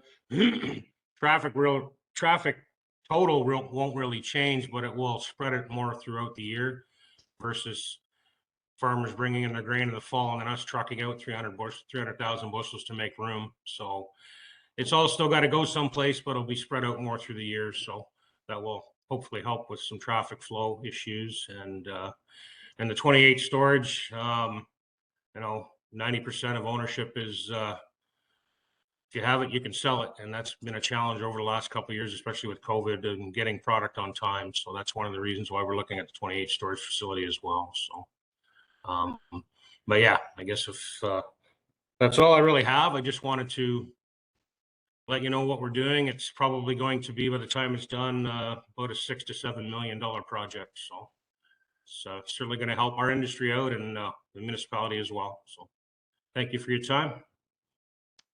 Thank you, John. And we are excited about it, and we appreciate the investment that Agris Co-op is making in our community. Being a farmer, it's extremely important to me. And just so people know, it's a background, John is a municipal politician with quite a bit of experience. So he's been around the council table for a number of years. You care to comment how many, John? I did 12 years, took 4 off, and now I'm back on again. So there you go. I encourage you to continue to work with Brent, our drainage superintendent.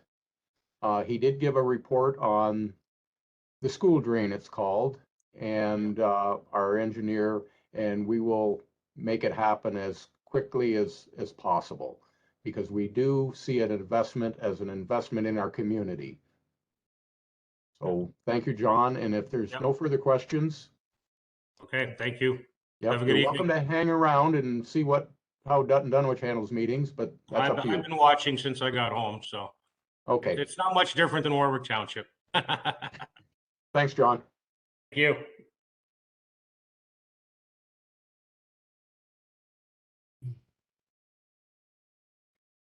There is a lot happening in Dutton Dunwich between housing developments and this multi-million-dollar development.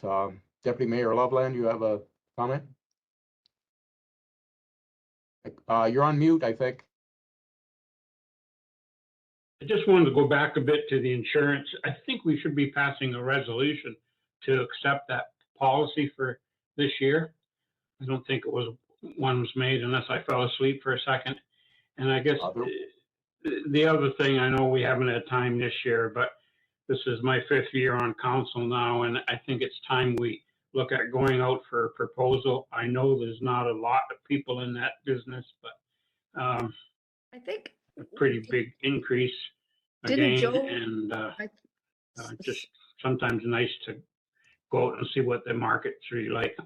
through you, Mr. Mayor, I believe Joe went out in 2020 for new insurance. I found a My memory's resolution not that good. that Joe was going out in 2020 for. I think we talked about it, but I don't think we did. I Okay. could be wrong, but No, I just remember going through and seeing Yeah. that you guys had passed a resolution to go out, but I don't know if we did that. So that was before I started. So Yeah. last year was the first year I worked with them, and this is the first full year. So yeah, so I didn't prepare a resolution to accept that because it was just a delegation from them. But Tara, I think we can do we can actually do one at the end of the night if you'd like to. Yeah. To Okay, that's accept fine. their proposal for sure. Yep. Is that the wishes of council? We'd like to see a resolution accepting the insurance. I'm seeing nods here. Yes.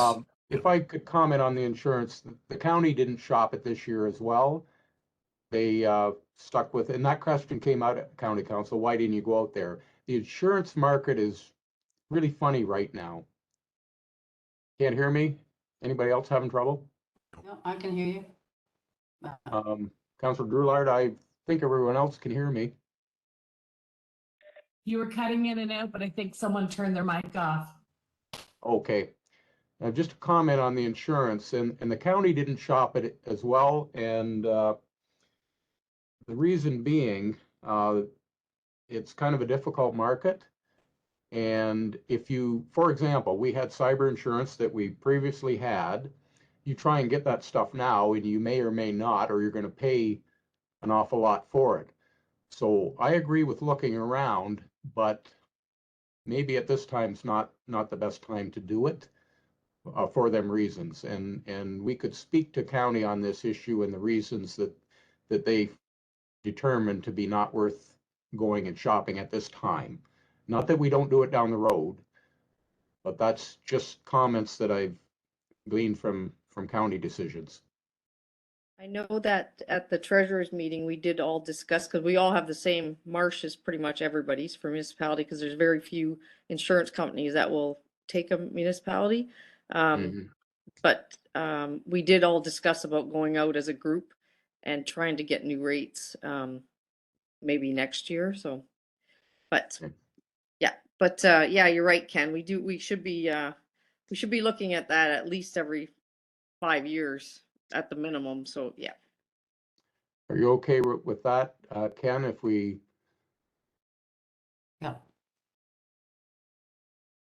okay.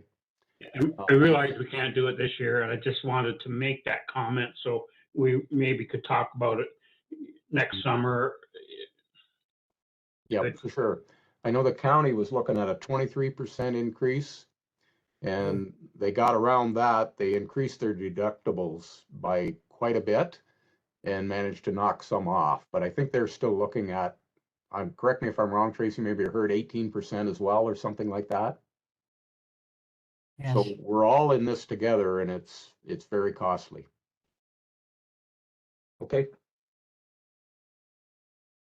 We'll move on to 17 and correspondence. Gilbert Bow, the Sons of Scotland Park Gate. Everyone has seen that. Any questions of staff on that? Seeing none. Clerk Tara?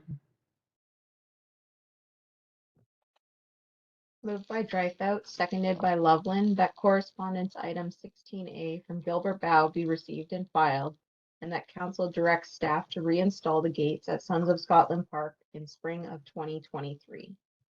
Councillor Pemberton, Yes. Councillor Droulard, Yes. Councillor Dreyfus, Yes. Deputy Mayor Loveland, Yes. Mayor Hens, Yes. and that's carried. Okay, Dutton and District Lions Club proposed change to the drain. Everybody's had a chance to look at this. Any questions? Oh, the drain for the Caledonia. I'm seeing none. Just to give you an idea, we're faced with what the developer is going to be charged on that same drain and the costs of it. And Brent could give us a rough idea, but it would be very, very expensive. Oh, so it works out to what the developer's paying is around almost $2,000 a meter for a 1,500 millimeter pipe.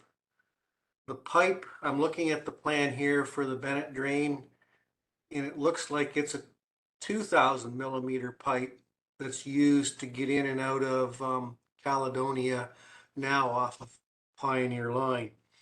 But if they were to do it at the same rate, if they were able to put a 1,500 millimeter in, it's 182 meters, so they'd be like 350,000. I don't know what a 2,000 millimeter pipe is worth, but it's going to be at least another $500 or $600 installed, I would think. The other thing to consider is when the developer's paying a significant cost of the work, but if you look at the plan and profile for the Bennett drain for the developer, the open ditch is mostly on the developer's property. I think it's a similar situation down at the Lions Club, that the open ditch is located mostly on the Lions property, with the north bank about part way up is where the property line is between the county of Elgin Road and the Lions Club. So the municipality doesn't really even have any liability here except for maybe some upstream, and 2,000 millimeter might not be big enough either, as things have been changing. So the engineer might recommend one size bigger than that for an enclosure. We don't know if we were to go down that route. So. Thank you, Brent. Deputy Mayor Loveland, you had a question? Excuse me. My question is, I think we should meet with the Lions Club because if they may not realize the cost that's being incurred there before we do anything and put this in the engineer's hands. Maybe it would be time for maybe even one of the councilors in Brent to go and have a discussion with them. Because I think if they find out it's going to be a $200,000 bill, they may be looking for us to pay for it, and I would be hard pressed to support that. Thank you for that. Brent, would you find the time somewhere, and Deputy Mayor Loveland, would you join him in just having a chat with the Lions on that one? Sure, I have no problem with that. Yep, we can do that. Okay, we'll leave it with you guys to discuss it with them. And maybe they can find another answer to their problem, which is people falling in the ditch, other than filling it in. So, thank you. And just one other comment too. If you look at the plan and profile for what the developer is doing, to the east, he's filling in that open ditch. But because for storm flows, there's still going to be a high flow ditch for if the pipe ever runs full, and there's going to be a gap for water to fall down into the box culvert to go under Curry Road. So even if we filled it in, there would still have to be somewhat of a ditch, although shallower. Okay, good point. Well, we'll leave it to the two of you to have that discussion with the Lions Club, and I'm sure they'll understand where we're coming from. Clerk Tara, we have a resolution on that correspondence. Moved by Loveland, seconded by Drulard, that correspondence item 16B from the Dutton and District Lions Club be received and that this request be placed in the hands of the drainage superintendent. Councillor Pemberton, Yes. Councillor Drulard, Yes. Councillor Dreyfus, Yeah, yes. Deputy Mayor Loveland, Yes. Mayor Hens, Yes. and that's carried. Okay, item 17C, it's West Lauren Minor Hockey Association request for letter of support. They're appealing an OMHA classification. Any questions? Councillor Loveland, you're probably more aware of this situation than anyone. Not hearing me? Yeah, I can talk very briefly about it. It's been floating, or that idea has been floating around for a couple of years, and it kind of got put on the back burner. I think maybe COVID might have been the cause of that. It certainly would have a major negative effect on the arena usage. That happened in Southwest Middlesex, and their numbers dropped significantly. We are just kind of experiencing some growth there, and it would be difficult to lose all those kids again. I think we would make the future of the arena pretty difficult. So I certainly would support appealing this decision, or supporting the minor hockey's appeal of this decision. Any other questions? No. I think, you know, we're contributing the West Elgin Arena. I think Deputy Mayor Loveland, you said we have more than West Elgin enrollees in hockey now? Yes, there's been, I think 46 more kids enrolled in minor hockey this year than last year. It appears the majority of them are from Dutton Dunwich for some reason. The cost of the arena are based on the percentage of users in each municipality, and I think our usage is going from 47% to 53%. So I guess that's one of the things that comes with growth. So That's a good news, bad news story. yeah, It's good to see kids there, but we're going to have to pay more for the use of the arena. Yeah. I guess, has staff prepared a letter of support? Clerk Tara? Not as of yet. We're waiting for the direction from council. Okay, thank you. Well, you proceed with the resolution, and I think you'll have it. Moved by Drulard, seconded by Pemberton, whereas the Ontario Minor Hockey Association Category Review Committee has provided notice that effective the 2023-2024 season, the West Lauren Minor Hockey Center is recommended for reclassification from a competitive D center to a local league only center. And whereas 60% of the eligible West Lauren minor hockey competitive representative teams would no longer be eligible to roster teams. Now, therefore, the Council of the Municipality of Dutton Dunwich supports the appeal of the West Lauren Minor Hockey Association to the Ontario Minor Hockey Association Category Review Committee, and further that Council directs staff to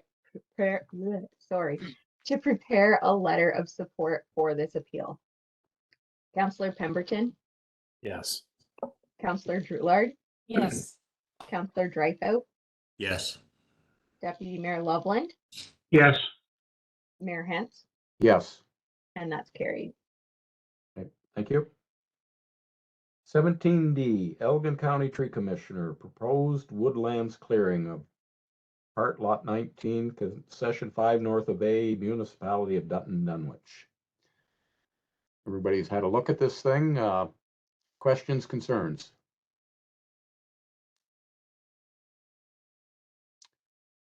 I'm not seeing any. It's not a very big piece of woodlot. So Clerk Tara, I think we can move on to the resolution. Moved by Pemberton, seconded by Dreyfus, that correspondence item 17D from the Elgin County Tree Commissioner be received and filed. Councillor Pemberton, Yes. Councillor Droulard, I think that was a yes. Yes. Councillor Dreyfus, Yes. Deputy Mayor Loveland, Yes. Mayor Hens, Yes. and that's carried. Okay, go ahead. Moved by Dreyfus, seconded by Droulard, that relevant correspondence was reviewed. Councillor Pemberton, Yes. Councillor Droulard, Yes. Councillor Dreyfus, Yes. Deputy Mayor Loveland, Yes. Mayor Hens, Yes. and that's carried. Okay, the consent agenda. There's a number of items on there. Does anyone want to comment or any questions on any item on the consent agenda? I'm seeing none. Clerk Tara, go ahead with the resolution. It looked like Ken raised his hand. Councillor No. Loveland. No question, Councillor Dreyfus? No. I just had a quick one, just so everyone realizes, maybe Tracy could fill us in on the increase in our OMPF allocation. I think it was pretty enough to pay our insurance increase. Not quite. We got a small increase of about $44,000 over 2022's allocation. Our core formula went down, but we got a little bit for being a rural community. So overall, about a $44,000 increase. After nothing but decreases, that's good news. Okay, thank you. Go ahead, Clerk Tara. Moved by Droulard, seconded by Loveland, that the items on the consent agenda be approved. Councillor Pemberton, Yes. Councillor Droulard, Yes. Councillor Dreyfus, Yes. Deputy Mayor Loveland, Yes. Mayor Hens, Yes. and that's carried. Okay, on to 19. That would be Acting Clerk Tara's report on pound keeping services. Go ahead, Clerk Tara. So the municipality participated in a multi-municipal RFP for pound keeping services, animal control after Vicky Kyle's retirement back in July. And this is the proposal that we received back from the Humane Society. We did have to customize it a little bit just because they were offering a huge slew of services, but we only require the pound keeping. Is there any questions from council? I do not see any. Go ahead with the resolution, Clerk Tara. Moved by Loveland, seconded by Dreyfus, that the Council of the Municipality of Dutton Dunwich receives the report of the acting clerk titled Pound Keeping Services, Humane Society, London and Middlesex for information, and that council directs staff to proceed with a contract with the Humane Society, London and Middlesex for pound keeping services. Councillor Pemberton, Yes. Councillor Droulard, Yes. Councillor Dreyfus, Yes. Deputy Mayor Loveland, Yes. Mayor Hens, Yes. and that's carried. Okay, number 20, Executive Assistance Report, and it's the Dutton Dunwich Cultural Heritage Committee Annual Activity Report.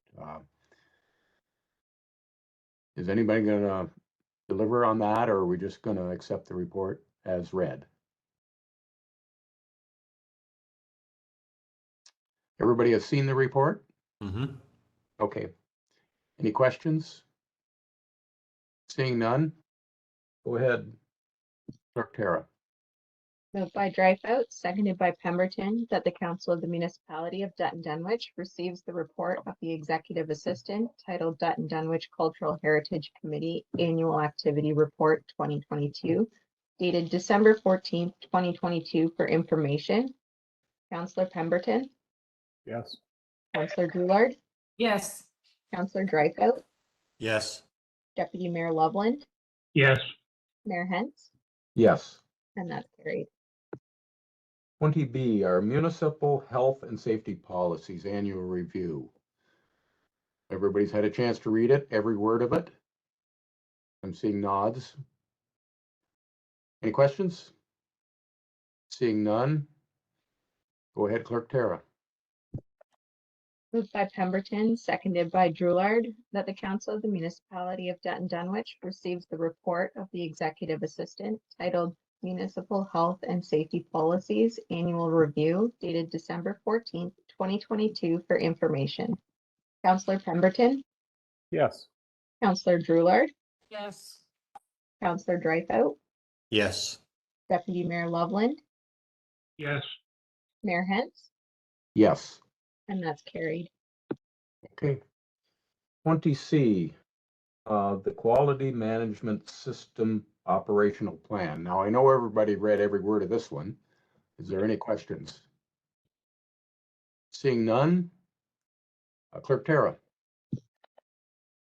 Moved by Droulard, seconded by Dreyfus, that the Council of the Municipality of Dutton Dunwich receives the report of the Executive Assistant titled Revision 14, Quality Management System Operational Plan, dated December 14th, 2022 for information, and that the Mayor and Water Operations Manager sign the record of revision and endorsement.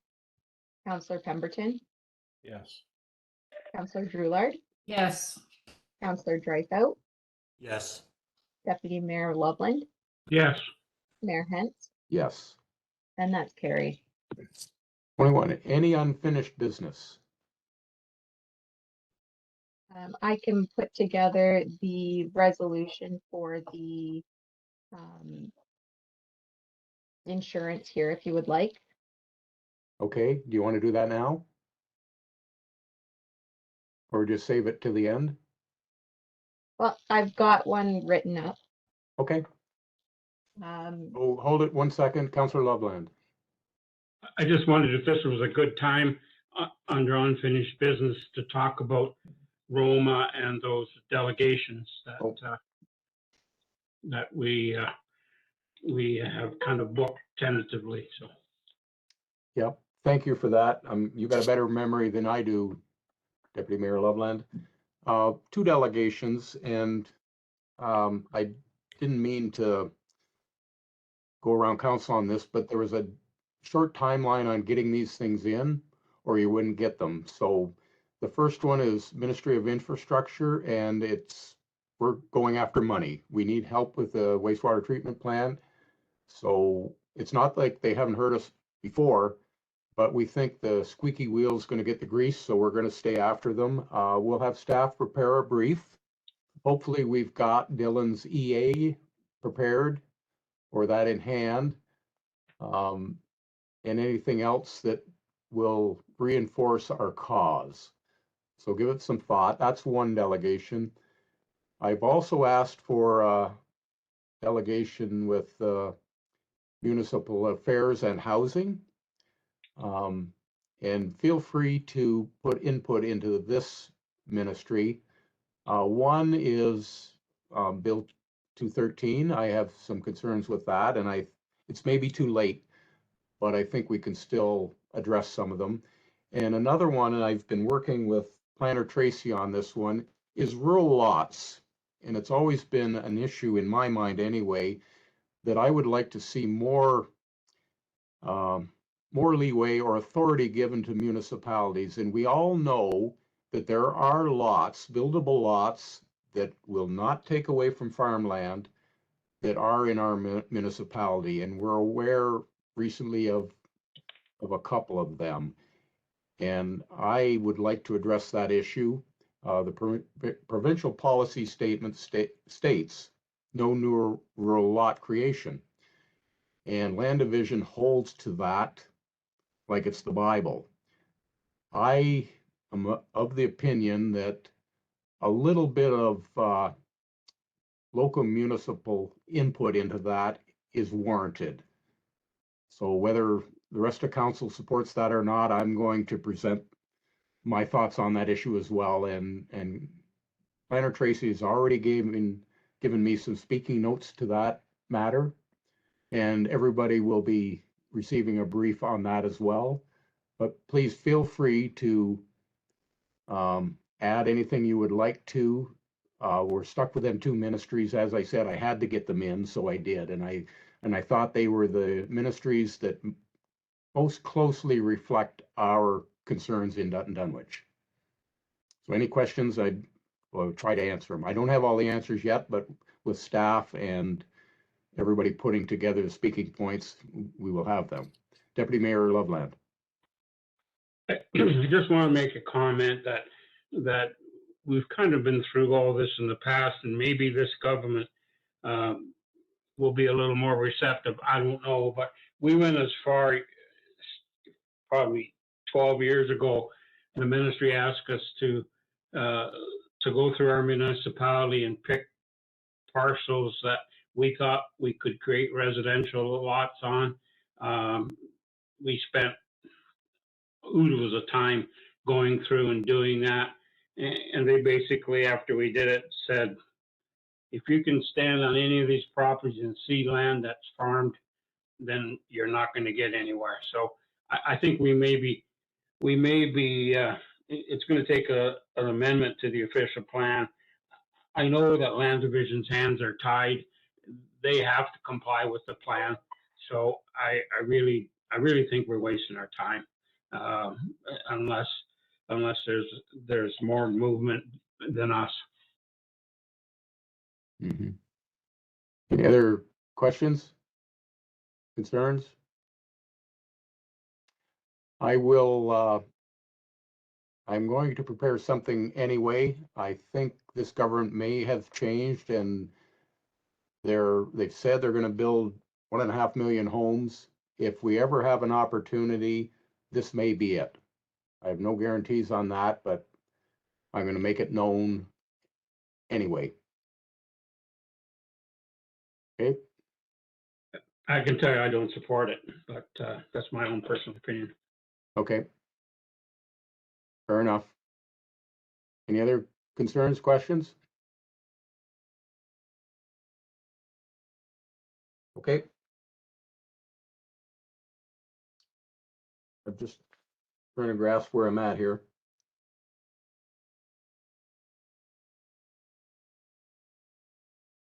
I think Clerk Tara, you had some unfinished business you started to talk about. Yes, I do have a resolution prepared to accept the proposal for Marsh Canada. Do you want to deal with that at this time? Sure. Okay. Moved by Loveland, seconded by Pemberton, that the Council of the Municipality of Dutton Dunwich accepts the proposal from Marsh Canada to provide our insurance coverage for the year 2023 for an annual premium of $242,897, including PST. Councillor Pemberton, Yes. Councillor Droulard, Yes. Councillor Dryfout, Yes. Deputy Mayor Loveland, Yes. Mayor Hens, Yes. and that's carried. Okay, 22, new business. Clerk Tara. I think it's just our schedule. Moved by Dryfout, seconded by Pemberton, that the Council of the Municipality of Dutton Dunwich approves the following regular meeting schedule for 2023.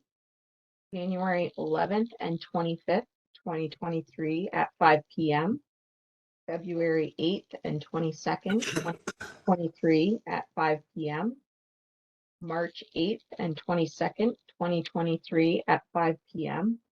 April 12th and 26th, 2023 at 5 p.m. May 10th and 24th, 2023 at 5 p.m. June 14th and 28th, 2023 at 5 p.m. July 19th, 2023 at 5 p.m. August 16th, 2023 at 5 p.m. September 13th and 27th, 2023 at 5 p.m. October 11th and 25th, 2023 at 5 p.m. November 8th and 22nd, 2023 at 5 p.m. And December 13th, 2023 at 5 p.m. Councillor Pemberton, Yes. Councillor Drulard, Yes. Councillor Dreyfus, Yes. Councillor Love, or Deputy Mayor Loveland, Yes. Mayor Hens, Yes. and that's carried. Any announcements? I have one, and I'll go back to the delegations. And I don't act alone. I will put my thoughts together in a brief, and I will get council's support before I raise an issue such as rural lot development. If everyone's okay with that. And it will be council's decision. I think there's still things we can discuss with municipal affairs and housing. So we will keep the delegation anyway. But I will prepare something to present to council prior to a Roma delegation. Tara, we're going to go into closed. Do you want to do that? We're going to take a break prior to that. Do you want to get us into closed or just take a break right now? Okay. Let's do that. Moved by Pemberton, seconded by Drulard, that the Council of the Municipality of Dutton Dunwich now moves into a session of the meeting that shall be closed to the public at 7:18 p.m. in accordance with Section 2392 of the Municipal Act SO 2001, Chapter 25, for discussion of the following matters. A, litigation or potential litigation, including matters before administrative tribunals affecting the municipality. Section 239(2)E of the Municipal Act, Gulf Stream. B, litigation or potential litigation, including matters before administrative tribunals affecting the municipality. Section 239(2)E of the Municipal Act, Daytona Beach. C, personal matters about an identifiable individual, including municipal employees. Section 239(2)B of the Municipal Act. Councillor Pemberton, Yes. Councillor Drulard, Yes. Councillor Dreyfus, Yes. Deputy Mayor Loveland, Yes. Mayor Hens, Yes. and that's carried. Okay, you need a few minutes, Tara, to lock everything down. So we will take a break now. 5 minutes. All right, and we're good to go. All set? Okay, we're down to bylaws, so we'll just march through them. Moved by Drulard, seconded by Dreyfus, that bylaw 2022-82 being a bylaw to authorize the execution of an agreement between Kenneth and Susan Loveland and the Corporation of the Municipality of Dutton Dunwich to permit the use of the unopened road allowance municipally known as Church Street, east of Gun Street, Wallacestown, be read a first, second, and third time and passed. Councillor Pemberton, Yes. or Drulard, Yes. Councillor Dreyfus, Yes. Mayor Hens, Yes. and that's carried. Keep going. Moved by Loveland, seconded by Pemberton, that bylaw 2022-83, being a bylaw to authorize a hold harmless and indemnity agreement for winter maintenance in the Highland Estates subdivision between the Corporation of the Municipality of Dutton Dunwich and Amgen Realty, Inc. be read a first, second, and third time and passed. Councillor Pemberton, Yes. Councillor Droulard, Yes. Councillor Dryfout, Yes. Deputy Mayor Loveland, Yes. Mayor Hens, Yes. and that's carried. Moved by Pemberton, seconded by Dryfout, that bylaw 2022-84, being a bylaw to authorize a hold harmless and indemnity agreement for winter maintenance in the Lila North subdivision between the Corporation of the Municipality of Dutton Dunwich and 268-9442 Ontario Inc. be read a first, second, and third time and passed. Councillor Pemberton, Yes. Councillor Droulard, Yes. Councillor Dryfout, Yes. Deputy Mayor Loveland, Yes. Mayor Hens, Yes. and that's carried. Moved by Dryfout, seconded by Loveland, that bylaw 2022-85, being a bylaw to levy interim taxes for 2023, be read a first, second, and third time and passed. Councillor Pemberton, Yes. Councillor Droulard, Yes. Councillor Dryfout, Yes. Councillor or Deputy Mayor Loveland, Yes. Mayor Hens, Yes. and that's carried. Moved by Loveland, or no, we're not doing this one, sorry. Mhm. Delete.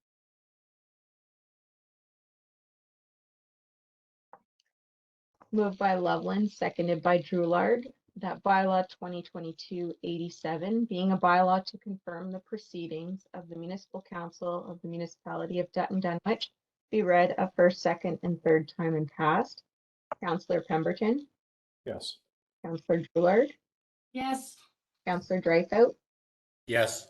Deputy Mayor Loveland, Yes. Mayor Hens, Yes. and that one's carried.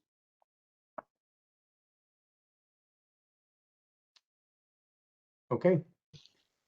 We have January meetings in front of you, and what I will do is get something to council prior or at the January 11th meeting as far as Roma delegation material. Feel free to contribute. Staff will put together some briefs, and I will ensure or make sure that what is said at Roma is council's decision. If that's okay with everyone. Yep. Okay, we're all on the same team here, and I have my own thoughts. I'll speak about them here, but not there, unless council agrees to that. So my wish for everyone is a quiet Christmas.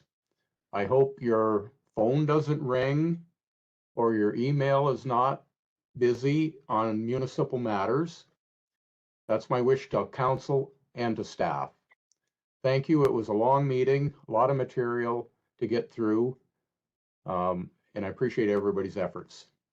So Merry Christmas to everybody. Merry Christmas. Merry Christmas, everybody. Okay, Merry Christmas, one more everybody. resolution before we leave. One more resolution. Yep. Moved by Droulard, seconded by Dryfout, that the meeting of the Council of the Municipality of Dutton Dunwich closes at 7:53 p.m. Councillor Pemberton, Yes. Councillor Droulard, Yes, and Merry Christmas, everyone. Councillor Dryfout, Yes. Deputy Mayor Loveland, Yes. and Mayor Hens, Yes. and that's carried. Have a good night. Good Merry evening all. Christmas, everyone. Bye, guys. Good night. Right.